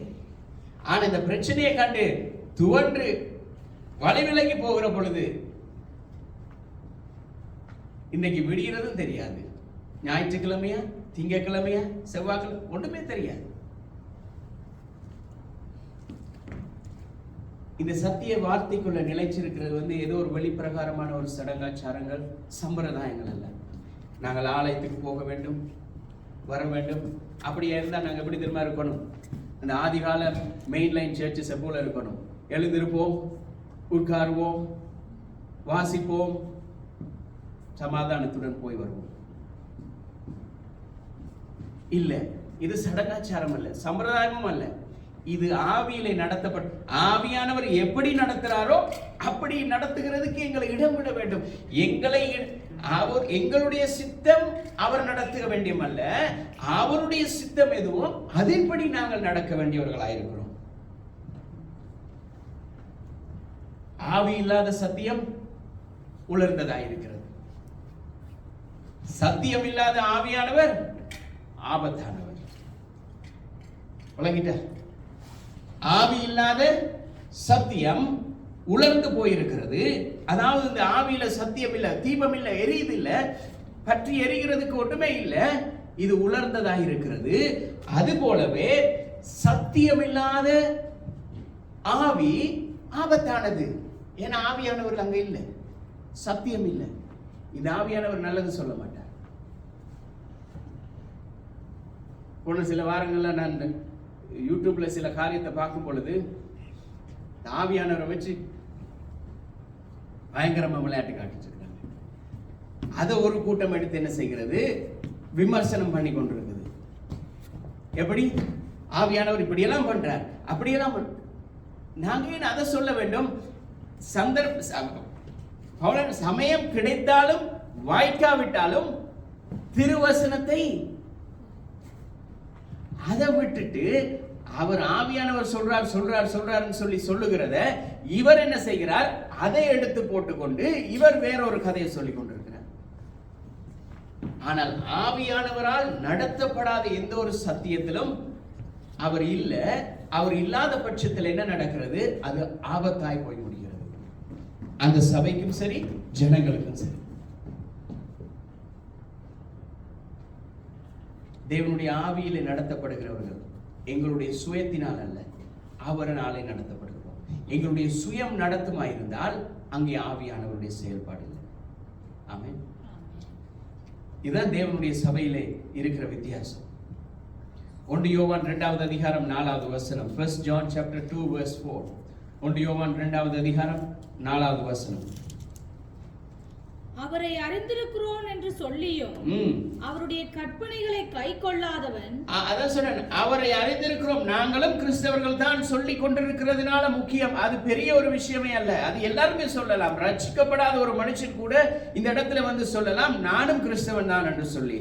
ஆனால் அவரை அறிந்திருக்கிறேன் என்று சொல்லியும் அவருடைய வார்த்தைகளின்படி நடக்காத, அதற்கு கீழ்ப்படியாத, அதுக்கு செவி கொடுக்காத, அவருடைய கற்பனைகளை கைக்கொள்ளாதவன் பொய்யனாய் இருக்கிறான். அவன் பொய்யனாய் இருக்கிறான். அவனுக்குள் சத்தியம் இல்லை. ஏன்னா அவனுக்குள்ள ஒண்ணுமே இல்லை. அந்த தீபம் எரியல. ஏன்னா பக்கத்துல இருக்கிற நாங்க தேவனுடைய தீபத்தை எரிந்து அவருடைய தீபத்தின் வெளிச்சத்துல நிக்கிறோம். இப்ப என்ன நடக்குது? ஒருத்தர் வந்து சொல்லுகிறார், நானும் கிறிஸ்துவன் தான், நானும் ரட்சிக்கப்பட்டேன், நானும் சர்ச்சுக்கு போனேன். நிக்கிற எங்களுக்கு தெரிய வேண்டும், இது எந்த ஆவியினாலே நடத்தப்படுகிறது. இவன் பொய்யனாய் இருக்கிறானா, தேவனுடைய வார்த்தையின்படி நடக்கிறவனா இருக்கிறானா என்று சொல்லி. தேவனுடைய வார்த்தையின்படி நடக்கிறவனுக்கு இங்க என்ன நடக்கிறது என்பதை புரிந்து கொள்ள முடியும். அதனால சொல்றான், அவன் பொய்யனாய் இருக்கிறான். அவன் பொய்யனாய் இருக்கிறானா இருந்தால் அவன் யாருனாலே நடத்தப்படுகிறான்? பொய்க்கு தகப்பனாய் இருக்கிறவனாலே நடத்தப்படுகிறான். ஆமென். தேவனுடைய சபை என்று சொல்லியும், தேவனுடைய பிள்ளைகள் என்று சொல்லியும், தேவனுடைய வார்த்தைக்கு முக்கியத்துவம் கொடுக்காத எந்த சபையும் எந்த மனுஷனும் பொய்யனாய் இருக்கிறான். அதைதான் வேதம் சொல்லுகிறது. அதான் பவுல் சொல்லுகிறார். வெளிப்படுத்தல் புத்தகத்திலே 21வது அதிகாரம் 7வது வசனத்திலே, Revelation chapter 21 verse 7, ஜெயம் கொள்ளுகிறவன் எல்லாவற்றையும் சுதந்தரித்துக் கொள்ளுகிறான். எப்படி ஜெயம் கொள்ளுகிறவர்களாய் இருக்கிறோம்? உலகத்தை வார்த்தையால் ஜெயிக்கிறவர். அவர் சொன்னார், திடமனதாயிருங்கள், நான் உலகத்தை, அந்த உலகத்தை ஜெயித்தவர் இப்ப எங்களுக்குள்ள இருக்கிறார். இப்ப அவருடைய வல்லமையினால நாங்க இந்த உலகத்தை ஜெயிக்கிறோம். ஜெயம் கொன்று, எல்லா சோதனைகளையும் ஜெயம் கொன்று நாங்கள் நிற்கிற பொழுது அவர் சொல்லுகிறான், என்ன செய்கிறானாம், அவன் எல்லாவற்றையும் சுதந்திரித்துக் கொள்ளுகிறான். நான் அவன் தேவனாயிருப்பேன், அவன் என் குமாரனாயிருப்பான். அதாவது தேவனுடைய வார்த்தையின் மூலமாய் எல்லாவற்றையும் இந்த உலகத்திலே நாங்கள் சந்திக்கிற எல்லா காரியத்தையும் ஜெயம் கொண்டு நிற்கிற பொழுதுதான் அவருக்கு நாங்கள் பிள்ளைகளாயிருப்போம், அவர் எங்களுக்கு தகப்பனாயிருப்பார். ஆமென். ஏன்னா இதை விட்டுட்டு நாங்கள் வேற எந்த ஒரு காரியத்தையும் செய்ய முடியாது, வேற எந்த ஒரு காரியமும் எங்களுடைய வாழ்க்கையிலே செய்ய முடியாது. அவருடைய வசனம் இல்லாமல்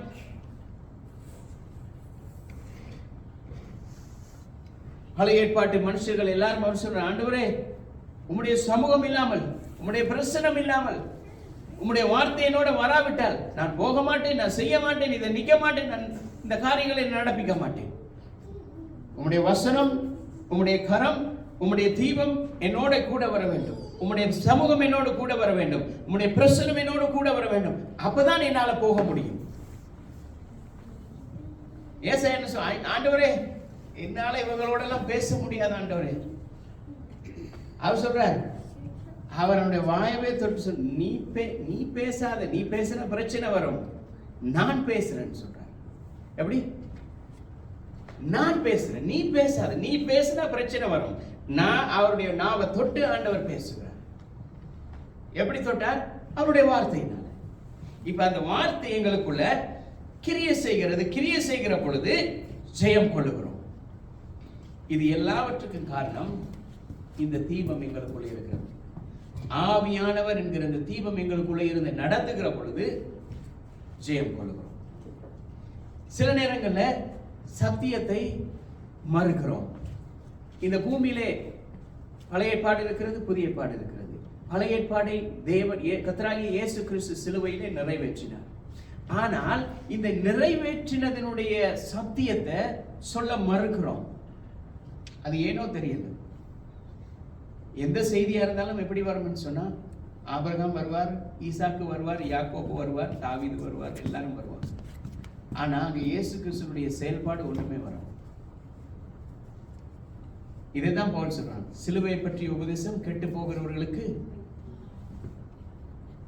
இயேசு கிறிஸ்துவை பத்தி அவருடைய சிலுவை பாடுகளை, அவருடைய கஷ்டங்களை, அவர் எங்களுக்காக பட்டதன் விளைவுகளை நாங்கள் சொல்லுகிற பொழுது மற்ற மனுஷன் என்ன செய்கிறான்? அவருடைய இரத்தத்தினாலே சுத்திகரிக்கப்படுகிறான், அவருடைய நாமத்தினாலே விடுதலை ஆகிறான். இன்றைக்கு சத்தியத்தை சொல்லாதபடி, இந்த சிலுவையை பற்றிய உபதேசத்தை சொல்லாதபடி கதை சொல்லி கொண்டிருக்கிறதால தான் சத்தியம் அவர்களுக்குள்ளே இராது. அதைதான் சொல்லுகிறார். 1 கொரிந்தியர் 2வது அதிகாரம் 2வது வசனம். 1 Corinthians chapter 2 verse 2. அதைதான் சொல்லுகிறார். இயேசு கிறிஸ்துவை சிலுவையில் அறையப்பட்ட அவரையே அன்றி வேறொன்றையும் உங்களுக்குள்ளே அறியாதிருக்க தீர்மானித்திருந்தேன். அவர் சொல்லுகிறார், சிலுவையில் அறையப்பட்ட அவரையே அன்றி வேற எதையுமே உங்களுடைய மனதில் வைத்துக் கொள்ளாதீர்கள்.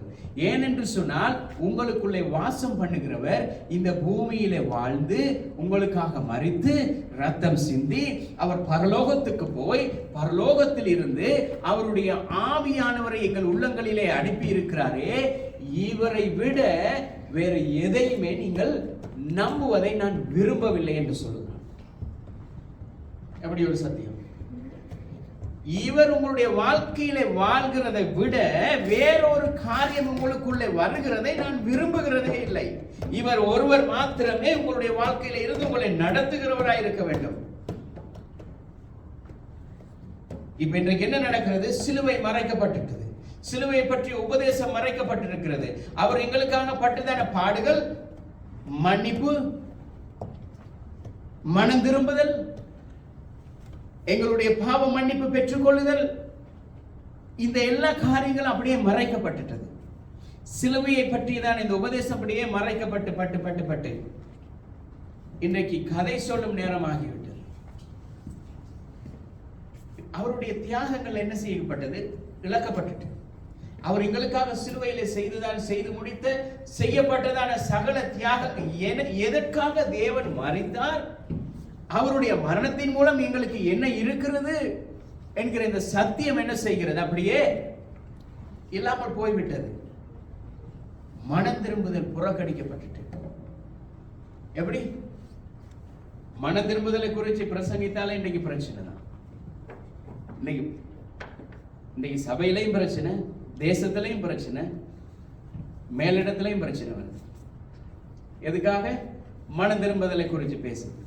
மன திரும்புதலை குறித்து பேசினால் பிரச்சனை வருமாயிருந்தால் அந்த மனம் திரும்புகிற ஒரே பாவி நிமித்தம் பரலோகத்திலே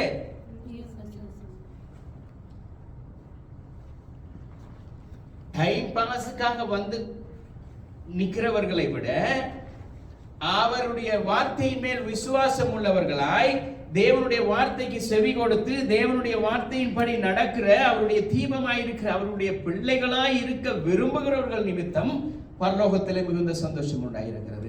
நாங்களாம் ரட்சிக்கப்பட்டுட்டோம் சொல்லுகிறதுனால அல்ல, அந்த வார்த்தைக்கு செவி கொடுத்து அந்த வார்த்தையின்படி நிற்கிறபடினால் சந்தோஷம் உண்டாகிறது. அதான் சொல்றேன், சிலுவை இல்லாத சுவிசேஷம் அது சுவிசேஷமே அல்ல. இயேசு கிறிஸ்து இல்லாத சத்தியம் அது சுவிசேஷமே அல்ல. சுவிசேஷம் என்றால் என்ன? நல்ல செய்தி என்ன? இதோ தேவனுடைய தூதன் வந்து சொன்னார், இதோ எல்லா ஜனத்துக்கும் மிகுந்த சந்தோஷத்தை உண்டாக்கும் ஒரு நல்ல செய்தி. என்ன செய்தி? கர்த்தராகிய இயேசு கிறிஸ்து உங்களுக்கு தாவீது ஊரிலே பிறந்திருக்கிறார். அப்ப இயேசு கிறிஸ்துவை பற்றிய நல்ல செய்திதான் இந்த சுவிசேஷமே ஒழிய ஏதோ ஆதியிலே தேவன் ஆதாமை உருவாக்கினார், ஆதாமிலிருந்து ஏவாளை உருவாக்கினார், ஏவாள் பாவம் செய்தால் அதை ஆதாமும் பாவம் செய்தான், அது நிமித்தமாய் மனுஷ குலத்துக்கு பாவம் வந்தது, இவ்வளவு கேட்டுக்கொள்ற நேரத்தில் அந்த மனுஷனுக்கு நித்திரை வந்துடும்.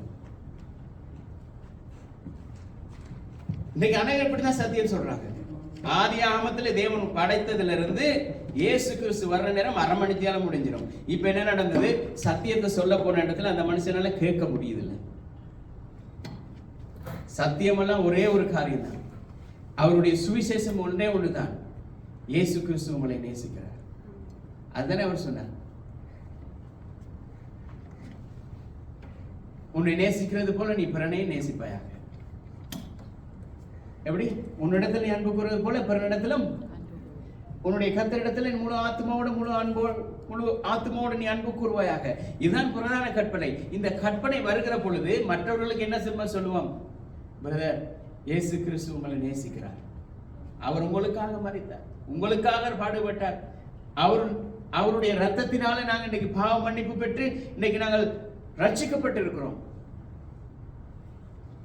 இதை விட்டுட்டு சுவிசேஷம் என்ற பெயர்ல பெரிய கதை விட்டுட்டு இருக்கிறோம்.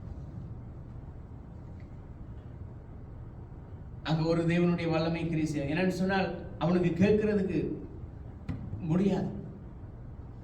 முதலாவது யாரை கொண்டு வந்து அவனுடைய மனதில் நாங்கள் இருக்க வைக்கணுமோ, யாரை கொண்டு வந்து அவனுடைய மனதிலே அவனுடைய இருதயத்திலே நாங்கள் வைக்க வேண்டுமோ அவரை அவனுடைய இருதயத்திலே முதலாவது வைத்து விட்டால் அதுக்கு பிறகு அவன் எல்லாத்தையும் கேட்பான்.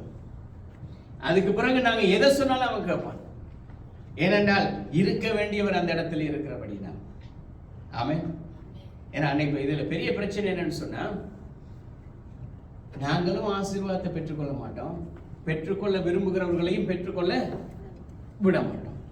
அதான் நாங்களும் சத்தியத்துக்குள்ள நிலை நிற்க விரும்புறது இல்லை, ஒரு சத்தியத்துக்குள்ள நடத்துறதுக்கும் விரும்புகிறது இல்லை. இதான் பிரச்சனை.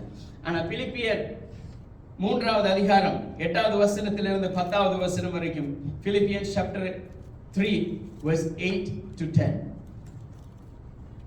இதான் ஒரு சபையினுடைய, ஒரு கிறிஸ்தவ பிள்ளையினுடைய ஆவிக்குரிய வாழ்க்கையினுடைய உயர்தரம் இங்கதான் இருக்கு. இதுதான் உயர்தரம். அது மாத்திரமல்ல, என் கர்த்தராகிய கிறிஸ்து இயேசுவை அறிகிற அறிவின் மேன்மைக்காக,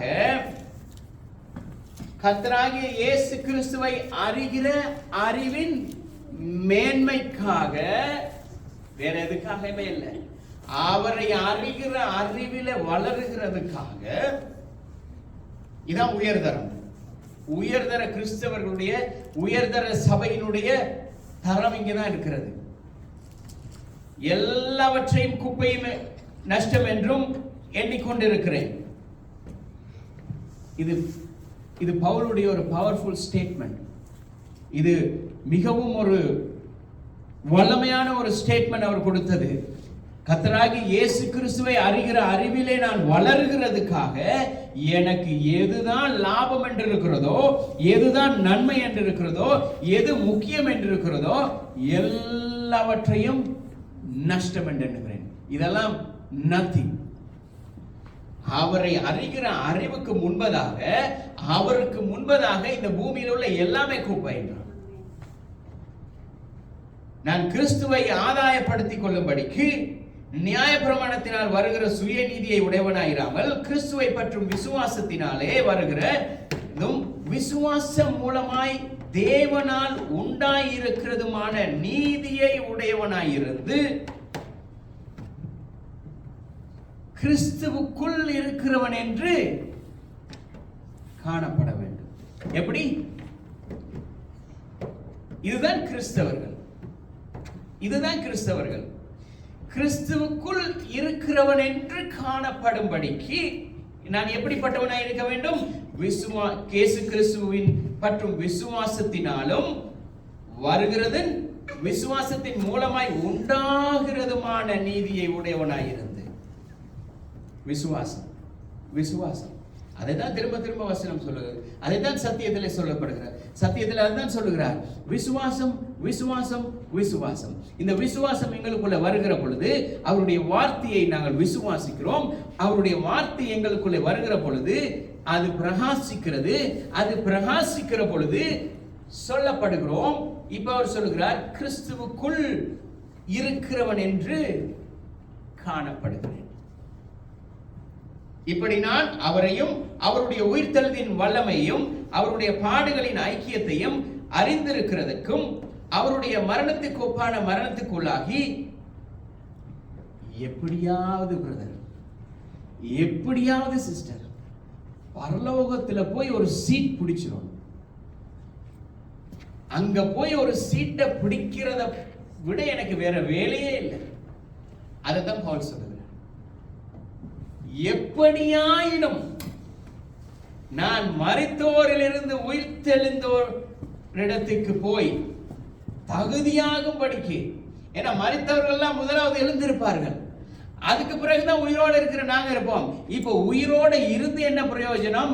மரித்தவர்கள் எல்லாம் அங்க போய் இடத்தை பிடிச்சிட்டா உயிரோட இருக்கிற எங்களுக்கு அங்க ஒரு இடமும் இல்லைன்னு சொன்னா வாழ்ந்து என்ன பிரயோஜனம்?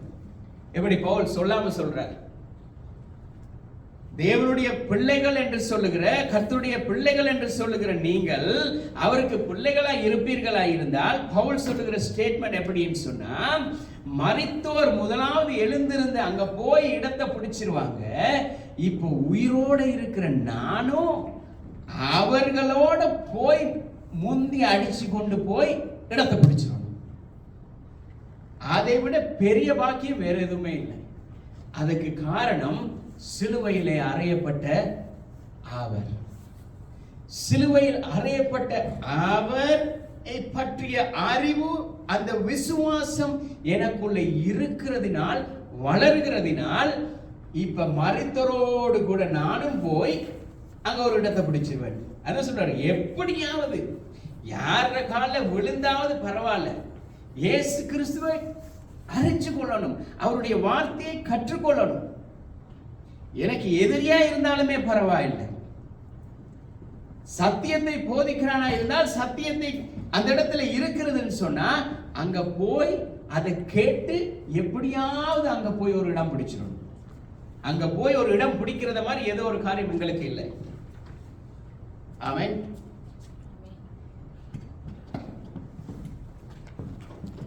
என்ன சொல்றது, எங்களுடைய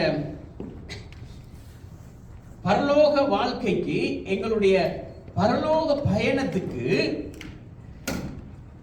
அந்த இட்டர்னல் லைஃபுடைய அந்த பாதைக்கு எது தடையாய் வந்தாலும் எங்களுடைய கனவுல கூட அதுக்கு தடை ஏற்படுத்தி விடக்கூடாது. அதான் பவுலுடைய ஸ்டேட்மெண்ட். இந்த பவுலுடைய ஸ்டேட்மெண்ட் வந்து ஸ்ட்ராங்கா இருக்கு. எங்களுடைய கனவுல கூட நாங்க நினைக்க கூடாது அதுக்கு தடை வரும்னு சொல்லி அங்க போறோம் எப்படியாவது. ஆமென். ஒரு கனியுள்ள கிறிஸ்தவ வாழ்க்கை வாழணும். இப்போ ஒரு சபை இருக்குமா இருந்தால் அந்த சபையிலே தேவனுடைய கனிகள் இருக்க வேண்டும். கனிகள் இல்லாட்டி என்ன தெரியுமா நடக்கும்? கனி கூடாத மரமெல்லாம் என்ன நடக்குமா? வெட்டுண்டு இந்த மரம் இதுக்கு பிரயோஜனம் இல்லை, இந்த மரம் புளிக்கிறது, இந்த மரம் எந்த யாருக்குமே உபயோகப்படாது, வெட்டி வீசிடுவார். அதான் மத்திய 7வது அதிகாரம் 20வது வசனத்தில் சொல்லுகிறார். Matthew chapter 7 verse 20. அவருடைய கனிகளினாலே அவர்களை அறிவீர்கள். எப்படின்னு சொன்னா, நீங்க ஆவிக்குள்ளாக இருக்கிறபடினால் உங்களுக்கு தெரியும், உங்களுக்கு முன்பதாக ஒரு மனுஷன் இருக்கிறான், இவன் எப்படிப்பட்டவன், எப்படிப்பட்ட கனிகளை உடையவனாய் இருக்கிறான் என்பதை அவர்களுடைய கனிகள் அவர்களை பார்க்கும் பொழுதே தெரியும். சிலரை பார்த்தீங்கன்னு சொன்னா மேல இருந்து கீழே வரைக்கும் பார்ப்பாங்க. அப்படி பார்த்துட்டு எங்களை பார்த்து அவங்க நினைச்சு கொள்வாங்க, இவர் இப்படிப்பட்டவர். இன்னைக்கு என்ன இதெல்லாம் தீர்க்க தரிசனம் இல்லை, இதெல்லாம் தீர்க்க தரிசனம் இல்லை. இன்னைக்கு என்ன சொல்றார்? ஒருத்தரை பார்த்து தேவன் சொல்றார், பிரதர், சிஸ்டர், அம்மா, தம்பி, உங்களுடைய வாழ்க்கையில கர்த்தர் ஒரு காரியத்தை செய்ய போகிறார், இப்படி இருக்கிறது. இது தீர்க்க தரிசனம் இல்லை, கர்த்தர் உங்களுக்கு வெளிப்படுத்துகிற வெளிப்பாடு. இன்றைக்கு அந்த வெளிப்பாட்டுக்கும் தீர்க்க தரிசனத்துக்கும் வித்தியாசமே தெரியாமல் போயிடுச்சு. இதான் உண்மை. தீர்க்க தரிசனம் எப்படி வருகிறது? தேவனுடைய வார்த்தையில இருந்து, வார்த்தையின் மூலமாய் வருகிறது. வெளிப்பாடு எப்படி வருகிறது?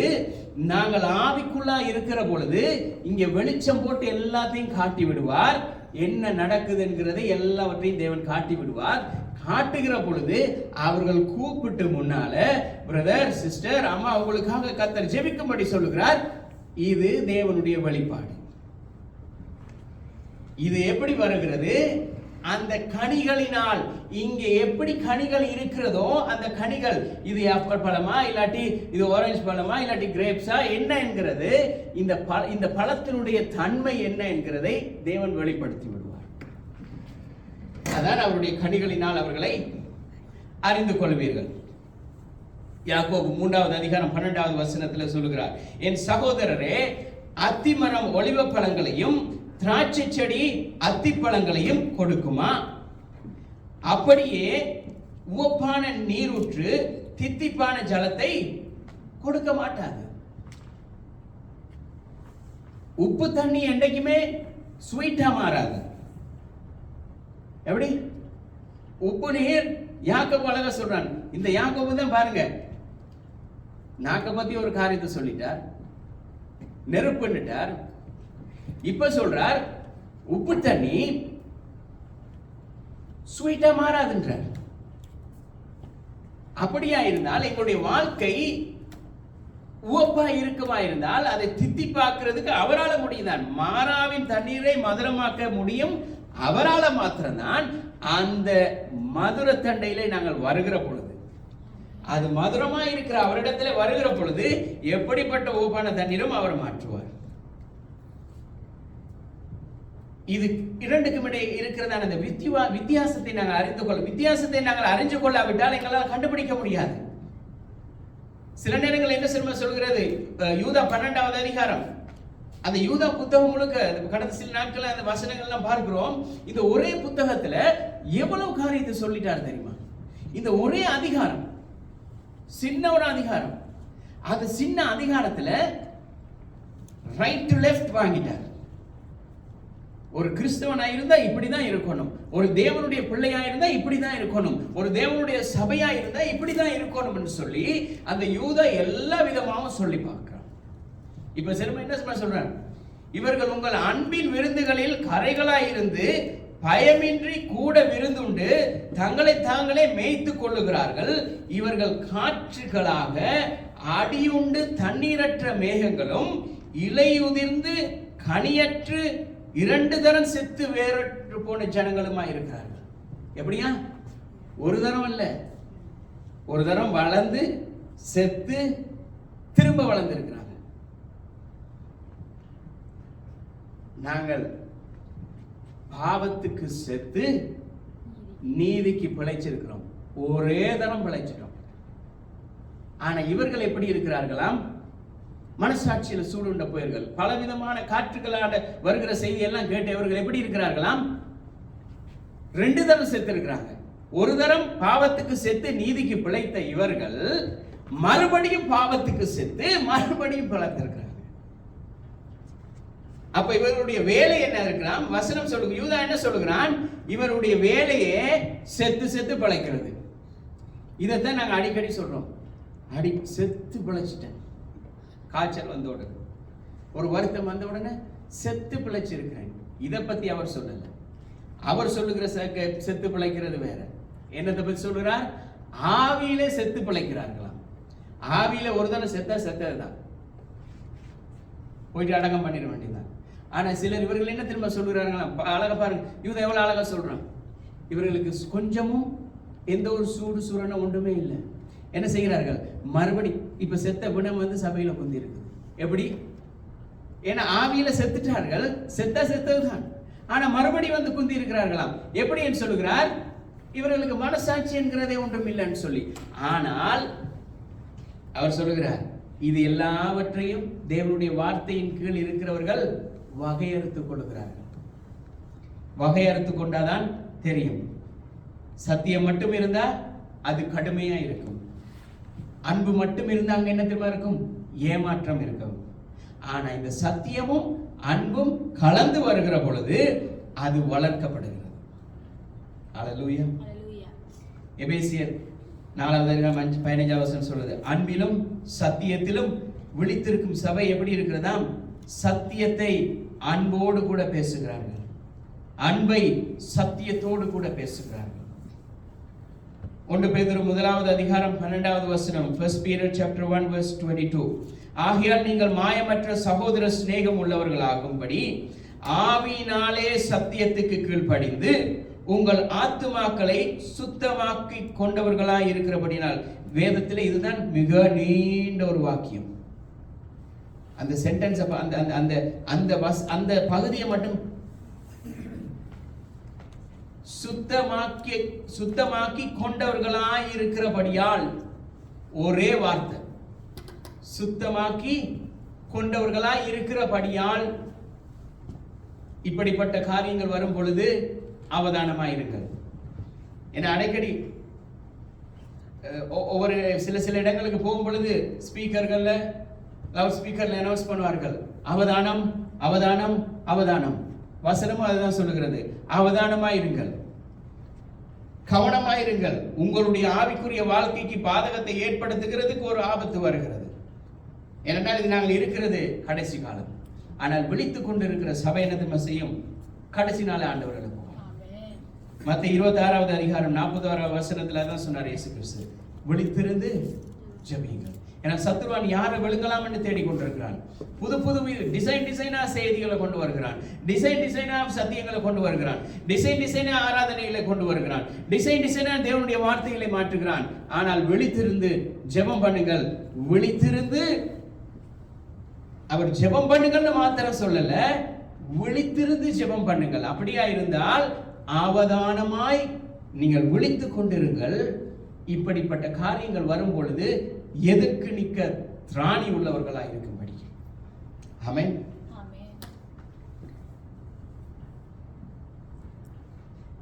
சோதனை நேரத்துல எங்களுடைய சரீரம் நமக்கு கை கொடுக்காது. பிரச்சனைகள் வருகிற பொழுது எங்களுடைய சரீரம் எங்களுக்கு கை கொடுக்காது. அது எப்படி தெரியுமா இருக்குது? எங்களுடைய சரீரம் எங்களுடைய மடியில இருக்கிற ஒரு துரோகியை போல இருக்கிறது. ஏனால் இது பாவ சரீரம். எங்களுடைய சரீரம் பிரச்சனைகள் வருகிற பொழுது எங்களுடைய மடியில இருக்கிற ஒரு துரோகியை போல இருக்கிறது. ஆனால் இது எல்லாவற்றுக்கும் மேலாக சோதனைக்கு எதிரான நம்முடைய போராட்டத்திலே நம்முடைய ஆவியானவர் என்ன செய்கிறார்? வெற்றி பெறுகிறார். அவர் வெற்றி பெறுகிறபடினால் அவர் முற்றிலும் ஜெயம் கொள்ளுகிறவராய் இருக்கிறார். எப்படி? சம்பூர்ணமாக சாத்தானை நசுக்கிட்டார். அவர் எங்களுக்குள்ள இருக்கிறபடினால் ஜெயம் பெறுகிறோம். எங்களுடைய இந்த சரீரத்தை நம்பி நாங்கள் வாழ்வோமா இருந்தால் எங்களுடைய கூடவே இருந்து குழி வரிக்கிற ஒரு துரோகியை போல இருக்கும் எங்களுடைய சரீரம். அது ஒரு நாளும் எங்களை நல்லது செய்ய விடாது. ஆனா இங்க இருக்கிற எரிந்து கொண்டிருக்கிற இந்த தீபம் என்ன திரும்ப செய்யும்? எல்லாவற்றையும் காட்டும். ஆமென். அவர் ஒருவருக்கே மகிமையை கொடுக்க வேண்டும். இதுதான் தேவனுடைய சபையினுடைய ஒரே ஒரு குறிக்கோள். கர்த்தருடைய வார்த்தையில நடத்தப்படுகிற சபையினுடைய குறிக்கோள் இதுதான். அவருக்கே எல்லா மகிமை, அவருக்கே எல்லா கனத்தையும் துதிகளை செலுத்த வேண்டும். நாங்கள் சிறுக வேண்டும், அவர் பெருக வேண்டும். அதுதான் யோவான் சொல்லுகிறான், நான் சிறுகவும் அவர் பெருகவும். இன்றைக்கு தேவனுடைய சபையிலே, தேவனுடைய வாழ்க்கை, தேவனுடைய பிள்ளைகளுடைய வாழ்க்கையிலே எவ்வளவு நேரம் தேவன் உயர்த்தப்படுகிறார், எவ்வளவு நேரம் நாங்கள் உயர்த்தப்படுகிறோம். இன்றைக்கு நாங்கள் உயர்கிறதை எதிர்பார்க்கிறோம், ஆனால் தேவன் உயர்கிறதை எதிர்பார்க்கிறது இல்லை, அது சிந்திக்கிறது கூட இல்லை. காரணம் என்னன்னு சொன்னால், எங்களுக்கு ஆசீர்வாதம் மட்டும்தான் வேணும், வேற எதுவுமே தேவை. சத்தியத்திலே நிலைத்திருக்கிற பொழுது தேவன் மனிதரை உயர்த்துகிறார். சத்தியத்திலே நிலைத்திருக்கும் பொழுது, இயேசு கிறிஸ்துவில் நிலைத்திருக்கிற பொழுது எங்களுடைய தரம் உயர்த்தப்படுகிறது. அவருக்குள்ள நிலைத்திருக்காத பொழுது எங்களுடைய தரம் குறைக்கப்படுகிறது. காற்று பறக்கடிக்கும் பொழுது அப்படியே பறந்து போய் விடுகிறோம். ஆமென். இந்த கடைசி நாட்களிலே தேவனுடைய வார்த்தையிலே நாங்கள் நிலை நிற்காத பொழுது ஏமாற்றங்களும் தோல்விகளும் பிரச்சனைகளும் கஷ்டங்களும் தான் வந்து கொண்டிருக்கிறது. ஆனால் சத்தியத்திலே நிலைத்திருக்கிற பொழுது, வேதாகமத்திலே தேவனுடைய வார்த்தையிலே வேரூன்றி நிற்கிற பொழுது, தேவனுடைய வார்த்தையிலே நாங்கள் ஆணி வேரை, எங்களுடைய ஆணி வேரை நாங்கள் பெற்று, இங்கே உள்ள மரங்களை பார்த்தீங்கன்னு சொன்னா எந்த ஒரு மரத்திலையும் ஆணி வேர் இல்லை. இந்த நாட்டில் இருக்கிற எந்த மரத்திலையும் பாருங்க ஆணி வேர் இருக்காது. ஏன்னா எல்லா மரமும் மேலே தான் இருக்கும். அதனால தான் நினைக்கிறேன் இங்கே யானையும் இல்லை. நம்ம ஊர்கள் எல்லாம் ஆணி வேர் விட்டுருக்கிற மரத்தையே யானை சாய்ச்சிருக்கு. ஆனா இங்க உள்ள மரமெல்லாம் எப்படின்னு தெரியுமா, ஒரு காத்தடிஞ்சு விழுந்துன்னு சொன்னா முழு மரமும் கீழே நீங்க வேரெல்லாம் பார்க்கலாம், கம்ப்ளீட்டா பார்க்கலாம். ஆணி வேர் இல்லை, வேர் ஊன்றி நிற்காது. இப்படிதான் எங்களுடைய அநேக கிறிஸ்தவ வாழ்க்கையும் இருக்கிறது. வேர் ஊன்றப்படுதில்லை. ஆனா எங்களுடைய வேர் ஊன்றப்பட்டு நாங்கள் நிற்கிற பொழுது கர்த்தருடைய ஆசீர்வாதத்தை பெற்றுக்கொள்கிறோம். ஆமென். நாங்கள் வேரூன்றி நிற்கிற பொழுது எங்களுடைய ஆவிக்குரிய வாழ்க்கை வளருகிறது. தேவனுடைய வார்த்தையின் சத்தியத்தை கடைபிடிக்கிறவர்கள் அசைக்கப்பட மாட்டார்கள். நான் சொல்றேன், நான் அசைக்கப்படுவதில்லை. மனமடிவடைந்தாலும் சோர்வடைய மாட்டேன். ஏன்னு சொன்னால் என்னோடு கூட இருக்கிறவர் யார் என்பதை நான் பவுல் சொல்றேன், நான் விசுவாசித்திருக்கிறவன். இதான் இங்கேயும் விசுவாசம், இங்கேயும் தேவனுடைய வார்த்தை கிரீசு. நான் விசுவாசித்திருக்கிறவர் இன்னார் என்கிறதை உள்ள எப்படி எரிஞ்சு கொண்டிருக்கிறார் என்பதை நான் தான் அறிவேன், வேற யாரும் அறிய மாட்டாங்க. அதை தான் பவுல் சொல்கிறார், உள்ள எரிந்து கொண்டிருக்கிறவர் எப்படிப்பட்டவர் என்பதை நான் அறிந்திருக்கிறேன். அவர் எரியவன், அவர் எரியாததுனால தான் ஆவியானவரே வாங்க வாங்க வாங்க எத்தனை தரம் அவர் கூப்பிடுற. அவர் வந்த உள்ளதான் இருக்கிறார். உள்ள வந்தவரை வெளியே அனுப்பிட்டு திரும்ப வாங்க வாங்கன்னா, அவர் ஒரு தரம் வந்து வெளியே போயிட்டாருன்னா அவர் திரும்பி வர மாட்டார். அவர் ஒரே தரம் தான் வருவார். ஏன்னா ஆவியானவர் வந்தவர் வெளியே போக மாட்டார். எங்களுக்குள்ள இருந்து காரியங்களை நடப்பிச்சுட்டு தான் போவாரே ஒழிய நடப்பிக்காம போக மாட்டார். இல்ல அவர் எனக்கு வேணாம்னு சொல்லி நாங்க அனுப்புவோமாயிருந்தால் எங்களுடைய எதிர்காலம் அவ்வளவுதான்.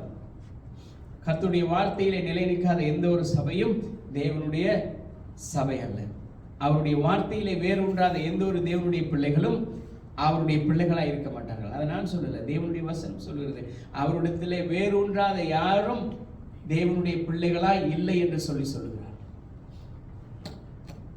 இந்த காலை நேரத்தில் எங்களை நாங்கள் அவருடைய சமூகத்திலே நாங்கள் ஒப்புக் கொடுத்து எங்களை சற்று ஆராய்ந்து பார்ப்போம். இந்த கடைசி நாட்களிலே இதுதான் சத்திய சோதனை. சத்திய சோதனைங்கிறது வேற எதுவுமே இல்லை, இதுதான் சத்திய சோதனை. சத்தியத்துக்கும் சத்தியம் இல்லாத காரியங்களுக்கும் செவி கொடுத்து சத்தியம் இல்லாததை நம்பி போகிறதான வழி விலகி போகக்கூடியதான காலம், இதுதான் சத்திய சோதனை. சத்தியத்தை தேடியும் தேடியும் கண்டுபிடிக்க முடியாத ஒரு கால சூழ்நிலை. தேவனுடைய வசனம் சொல்லுகிறது, தேவனுடைய வார்த்தைக்கு பஞ்சம் வருகிற நாட்கள் வரும். ஆனால் அந்த வார்த்தைகள் எல்லாம் சங்கீதக்காரன் சொல்றான், உம்முடைய வாக்கை என் இருதயத்திலே வைத்துள்ளேன் அப்படின்னு சொன்னா அது எடுக்க எடுக்க வருது. வைத்து கவனமா அப்படியே வைத்தே இருக்கிறேன். அதை ஒரு நாள் வெளியே எடுத்து போட மாட்டேன். அப்படியே ஒவ்வொரு நாளும் வைத்துக் கொண்டிருக்கிறேன். என்ன பஞ்சம் வந்தாலும் சரி, வார்த்தைக்கு பஞ்சம் வந்தாலும் சரி, வேதமே இல்லாமல் போனாலும் சரி, வேதத்தை பிரசங்கிக்க கூடாதுன்னு சொன்னாலும் பரவாயில்ல. ஏன்னா அந்த வார்த்தை முழுக்க இங்கே இருக்கிறது. அந்த வார்த்தை இங்கே இருக்குமா இருந்தால் நான் அசைக்கப்படுவதில்லை. கர்த்தாவே இயேசுவின் நாமத்தினால் உம்முடைய சமூகத்தில் வருவோம். நீர் நல்லவர், நீர் கிருபை உள்ளவர், மாறாதவர். உம்முடைய வசனத்திலே நீர் எங்களை தேற்றுகிறீர், எங்களை போஷிக்கிறீர், எங்களுக்கு வழிகாட்டுகிறீர். அப்பா கர்த்தாவே, இந்த காலை நேரத்தில் உம்முடைய சமூகத்தில் வந்து ஜெபிக்கிறோம். உம்முடைய சமூகத்திலே கர்த்தாவே, உம்முடைய பந்தியிலே பங்கு கொள்ள போகிற எங்களுடைய வாழ்க்கையிலே நீர் ஒரு மாற்றுதலை நீர் கொண்டு வருகிற காய் கொடுக்க நன்றி. கர்த்தாவே, உம்முடைய பந்தியிலே நாங்கள் பங்கு கொள்ளுகிற பொழுது இது ஆசீர்வாதத்தின் உடன்படிக்கை. உங்களுக்கும் எங்களுக்கும் இருக்கிறதான அந்த உறவை புதுப்பித்துக் கொண்டே இருக்கிறது. அப்பா கர்த்தாவே, உங்களுக்கும் எங்களுக்கும் இருக்கிறதான அந்த உறவை மறுபடியுமாய் அதை எங்களுக்கு ஞாபகப்படுத்தி கொண்டிருக்கிறது. நான் உங்களிலும் நீங்கள் என்னிலும் நிலைத்திருங்கள் என்ற உங்களுடைய வார்த்தையை அது மறுபடி எங்களுக்கு ஞாபகப்படுத்துகிறது. காய் ஸ்தோத்திரம். கர்த்தாவே, உங்களுக்கு நன்றி செலுத்துகிறோம். எங்களை ஒப்புக் கொடுப்போம். நான் உங்களுக்கு ஒப்புவித்ததை கர்த்தரிடத்தில் பெற்றுக்கொண்டேன். என்னவெனில், கர்த்தராகிய இயேசு தாம் காட்டி கொடுக்கப்பட்ட அன்று ராத்திரியிலே அப்பத்தை எடுத்து ஸ்தோத்திரம் பண்ணி அதை பிட்டு, நீங்கள் வாங்கி புசியுங்கள், இது உங்களுக்காக பிற்கப்படுகிற என்னுடைய சரீரமாய் இருக்கிறது, என்னை நினைவு கூறும்படி இதை செய்யுங்கள் என்றார். போஜனம் பண்ணின பின்பு அவர் அந்தபடியே பாத்திரத்தையும் எடுத்து, இந்த பாத்திரம் என் ரத்தத்தினால் ஆகிய புதிய உடன்படிக்கையாய் இருக்கிறது, நீங்கள் இதை பானம் பண்ணும் பொழுதெல்லாம் என்னை நினைவு கூறும்படி இதை செய்யுங்கள் என்றார். ஆகையால் நீங்கள் இந்த அப்பத்தை புசித்து இந்த பாத்திரத்தில் பானம் பண்ணும் பொழுதெல்லாம் கர்த்தர் வருமளவும் அவருடைய மரணத்தை தெரிவிக்கிறீர்கள். அவருடைய வசனம் சொல்லுகிறது, இந்த பாத்திரத்திலே இந்த அப்பத்திலே நாங்கள் பங்கு கொள்ளும் பொழுதெல்லாம் நாங்கள் என்ன சொல்லுகிறோமாம்? கர்த்தர் வருகிறார் என்பதை நாங்கள் மறுபடி இந்த பூமியிலே நாங்கள் தெரிவித்துக் கொண்டிருக்கிறோம். அதான் அதனுடைய உண்மை. புதிய உடன்படிக்கை, இந்த உடன்படிக்கையின் ஆசீர்வாதம், இதுல சாபம் இல்லை.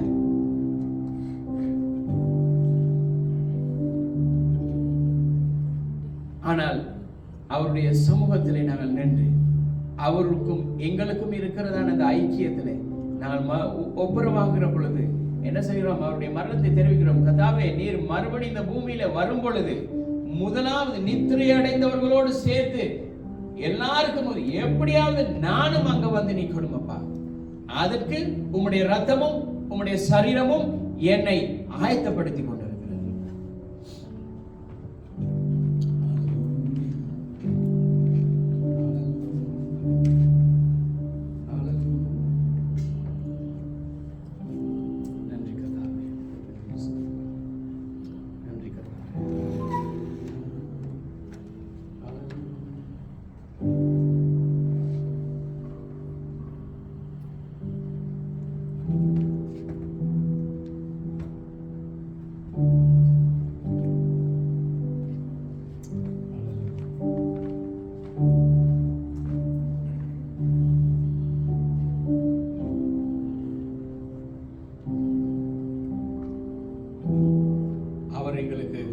அவருடைய சரீரத்தையும் அவருடைய இரத்தத்தையும் சிந்தி அவர் சொன்னார், இது உங்களுக்காக பிற்கப்படுகிற என்னுடைய சரீரம், இதை நினைவு கூறும்படி இதை செய்யுங்கள்.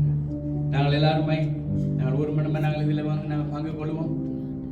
அவருடைய சரீரத்திலும் அவருடைய இரத்தத்திலும் நாங்கள் உறவுள்ளவர்களாய் இருக்கும்படி அவர் எங்களுக்காக அவருடைய இரத்தத்தை சிந்தி இருக்கிறார். அவர் எங்களுக்காக அவருடைய சரீரத்தை பெற்றிருக்கிறார். அவருடைய இரத்தம் எங்களுடைய பாவங்களை மன்னித்திருக்கிறது. அவருடைய சரீரத்தில் உண்டான தழும்புகள் எங்களை குணமாக்கி இருக்கிறது.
கிறிஸ்து அவர் எங்களுக்காக அவருடைய இரத்தத்தை சிந்தி சுகத்தை கொடுத்து எங்களுக்கு பலத்தை கொடுத்து எங்களுடைய பாவங்களை மன்னித்து சாபங்களை போக்கி எங்களை அவருடைய பிள்ளைகளாக மாற்றி கர்த்தாவே இயேசுவின் நாமத்தினால் உம்முடைய கரங்களில் ஒப்புக் கொடுக்கிறோம்.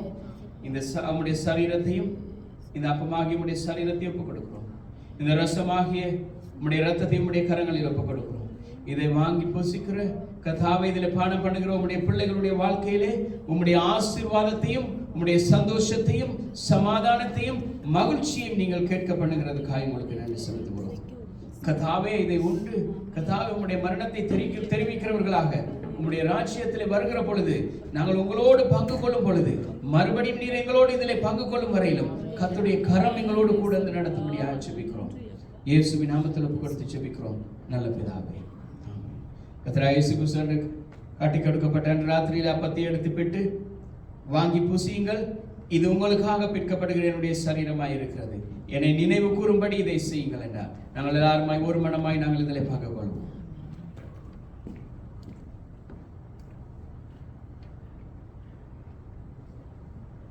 அந்தபடியே அவர் பாத்திரத்தை எடுத்து, இந்த பாத்திரம் என் இரத்தத்தினாலாகிய புதிய உடன்படிக்கையாய் இருக்கிறது, நீங்கள் இதை பானம் பண்ணும் பொழுதெல்லாம் என்னை நினைவு கூறும்படி இதை செய்யுங்கள் என்றார். நாங்கள் எல்லாருமே ஒரு மனதாய் அவருடைய இரத்தத்திலே நாங்கள் பங்கு கொள்வோம்.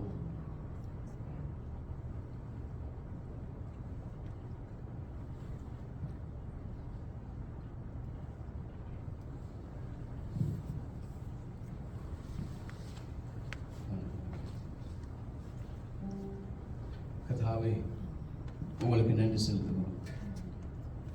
உம்முடைய இரத்தம் எங்களை கழுவி சுத்திகரிக்கும். உம்முடைய தழும்புகளினால் சுகம் உண்டாயிருக்கும். கர்த்தாவே எங்களுடைய பரிசுத்த வாழ்க்கைக்கும் எங்களுடைய சுகமான இந்த சரீரத்துக்கும் கர்த்தாவே உம்முடைய வசனம் எங்களை போஷிக்கிறது, அனுதினமும் போஷிக்கிறது. அதற்காக உங்களுக்கு நன்றி செலுத்துகிறோம். கர்த்தாவே உங்களுக்கு நன்றி செலுத்துகிறோம். இயேசுவின் நாமத்தினால் உம்முடைய பிள்ளைகளை ஆசீர்வதிக்கிறோம். ஒவ்வொரு பிள்ளைகளையும் நீர் ஆசீர்வதிப்பீர்கள். கர்த்தாவே இடம் கொள்ளாமல் போக மாட்டோம். உம்முடைய ஆசீர்வாதத்தை நீர் வருஷிக்க மாட்டேனோ என்று இதனால் என்னை சோதித்தறீங்கள் என்று சொன்னப்பா, நீங்கள் யார் என்பதை நாங்கள் அறிந்திருக்கிறோம். நீர் எங்களை ஆசீர்வதிக்க வல்லவர் என்பதையும், நீர் எங்களை சுகப்படுத்த வல்லவர் என்பதையும், நீர் எங்களுக்கு சமாதானத்தை கொடுக்க வல்லவர் என்பதையும், நீர் எங்களை ரட்சிக்க வல்லவர் என்பதையும் நாங்கள் அறிந்திருக்கிறோம். கர்த்தாவே உம்முடைய கரம் எங்களை கூட இருந்து நடத்துவதாக. வருகிற நாட்களிலே, மீதியான நாட்களிலே, இந்த மாதம் முழுவதுமாய் இந்த 1ஆம் தேதியிலே உம்முடைய சமூகத்திலே நிற்கிறோம். இந்த வருகிற ஒவ்வொரு நாட்களிலும் ஒவ்வொரு வாரங்களிலும் உம்முடைய கிருபை, உம்முடைய பிரசன்னம், உம்முடைய சமூகம் எங்களோடு கூட இருந்து நடத்தட்டும். நாங்கள் நினைக்கிறதுக்கும் வேண்டிக் கொள்ளுகிறதுக்கும் நீங்கள் அதிகமாகவே எங்களுடைய வாழ்க்கையிலே நீங்கள் செயல்படுகிறதுக்காக உங்களுக்கு நன்றி. கர்த்தர் எங்களுடைய வாழ்க்கையிலே செய்ய திட்டமாயிருக்கிற சித்தமாயிருக்கிற சகலமும் இயேசுவின் நாமத்தினால் அவை வாய்க்கும்படியாக ஜெபிக்கிறோம். உம்முடைய பிள்ளைகளுக்கு விரோதமாய் உருவாக்கப்படுகிற ஆயுதங்கள் இயேசுவின் நாமத்தினாலே வாய்க்காதே போகும்படியாய் கட்டளையிடுகிறேன். உம்முடைய கரம் கூட இருந்து நடத்துவதாக. ஒவ்வொரு பிள்ளைகளையும் நீங்கள் மூடிக்கொள்ளுங்கப்பா. ஒவ்வொரு சிறு பிள்ளைகளையும் ஒப்புக் கொடுக்கிறோம். போக்கிலும் மரத்திலும் கூட இருந்து பாதுகாத்துக் கொள்ளுங்க. கர்த்தாவே உம்முடைய பிரசன்னம் இந்த நாட்களிலே உம்முடைய பிள்ளைகளை மூடிக்கொள்ளட்டும் அப்பா. இயேசுவின் நாமத்தில் ஒப்புக் கொடுத்து எல்லா ஆசீர்வாதங்களையும் சுகத்தையும் ஜெயத்தையும் பாதுகாப்பையும் வெற்றியையும் பெற்றுக் கொள்கிறோம். ஜீவனுள்ள நல்ல பிதாவே, ஆமென். ஆமென். யாருமாய் சேர்ந்து சொல்லுவோம். என் ஆத்துமாவே கர்த்தரையே ஸ்தோத்திரி, என் முழு உள்ளமே பரிசுத்த நாமத்தையே ஸ்தோத்திரி. என் ஆத்துமாவே கர்த்தரையே ஸ்தோத்திரி, அவர் செய்யும் சகல உபகாரங்களையும் மறவாதே. ஆமென். நம்முடைய கர்த்தராகிய இயேசு கிறிஸ்துவினுடைய கிருபையும் தேவனுடைய அன்பும் பரிசுத்த ஆவியானவருடைய அந்யோன்ய ஐக்கியமும் எங்கள் அனைவரோடும் கூட இருந்து நடத்துவதாக. ஆமென். கர்த்தர் ஒவ்வொருவரையும் ஆசீர்வதிப்பார். ஆமென். ஹல்லேலூயா. அவருடைய வார்த்தையிலே நாங்கள் வேரூன்றி நிற்போம்.